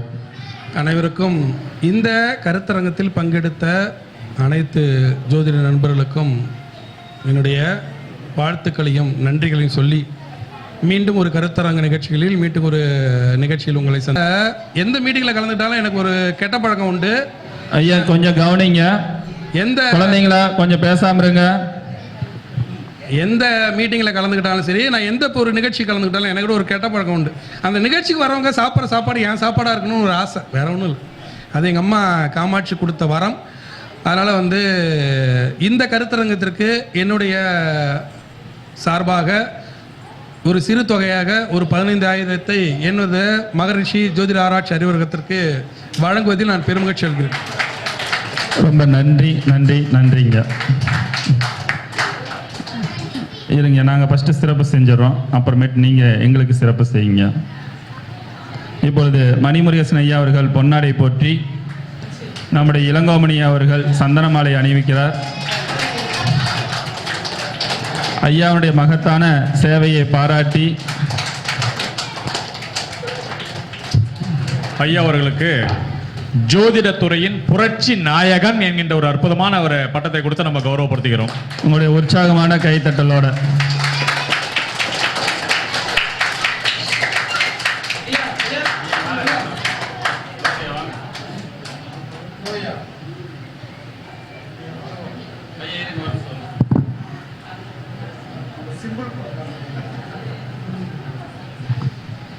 ஒரு உற்சாகமான கைத்தட்டல் கொடுத்தா ரொம்ப சிறப்பாக இருக்கும்.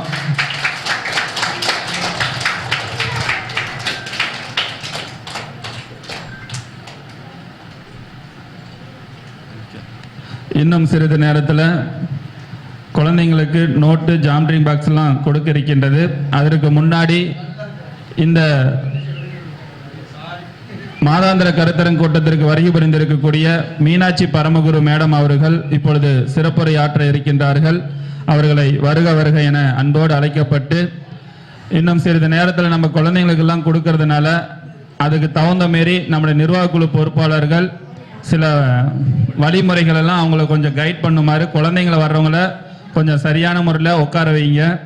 கரெக்டாக ஒரு 5:15 தான் நம்ம கொடுக்க போகிறோம். அதனால் வரக்கூடிய குழந்தைகள் எல்லாரும் வந்ததுக்கப்புறம் அவங்களுக்கு ஒரு சில விளக்கங்கள்லாம் கொடுத்து அந்த குழந்தைங்களுக்கு நோட்டெல்லாம் கொடுக்கப்பட இருக்கின்றது என்பதனையும் இந்த நேரத்தில் தெரிவித்துக் கொள்கின்றோம். இந்த பேக்கில் அப்படியே வச்சுக்கோங்க. இப்போ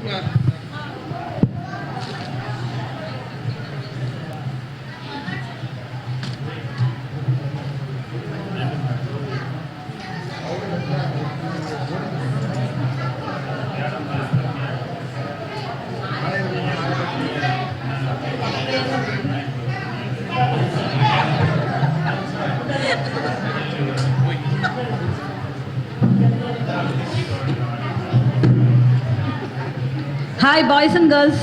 ஹலோ ஹாய். ஒரு 5-10 நிமிஷம்னா ஓகே. அது வரைக்கும் கொஞ்சம் ஒரு நிமிஷம் இருங்க. நாங்கள் வந்து 10 நிமிஷம் கரெக்டாக வந்து 5:15 5:10 5:15 வரைக்கும் நீங்கள் பேசலாம். நன்றி ஸோ நன்றி. அதனால வந்து நீங்கள் பேச பேச குழந்தைங்க கைத்தட்டி உற்சாகப்படுத்தணும். அதுக்குன்னு குழந்தைங்களுக்கு பேசுற மாதிரி பேசக்கூடாது. ஜோதிடர்களுக்கு எப்படி பேசணும் அப்படி பேசணும். கரெக்டாக தானே குட்டி? அதுக்கு ஒரு தடவை ஜோரா கைத்தட்டிருங்க. ரைட், மகிழ்ச்சி. தேங்க்யூ.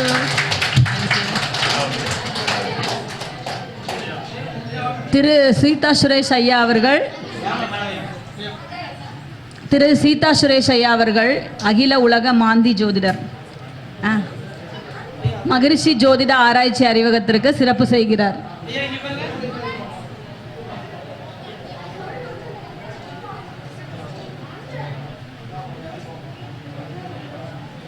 ஸ்டார்ட் பண்ணிக்கிறேன். அனைவருக்கும் இனிய மாலை வணக்கம். டேய் இங்க பாருங்க, கொஞ்ச நேரம் பேசக்கூடாது. அவங்க சொல்ற மாரி கரெக்டா வரிசையா உட்காரணும். அவங்களுக்கு வேற நேரம் ஆயிடுச்சு, அவங்க நிறைய பேச வேண்டியது இருக்கு. பேசுங்க மேடம். அனைவருக்கும் இனிய மாலை வணக்கம். மகரிஷி ஜோதிட ஆராய்ச்சி அறிமுகத்தினுடைய மாதாந்திர கருத்தரங்கத்திற்கு வந்திருக்கக்கூடிய அனைவரையும்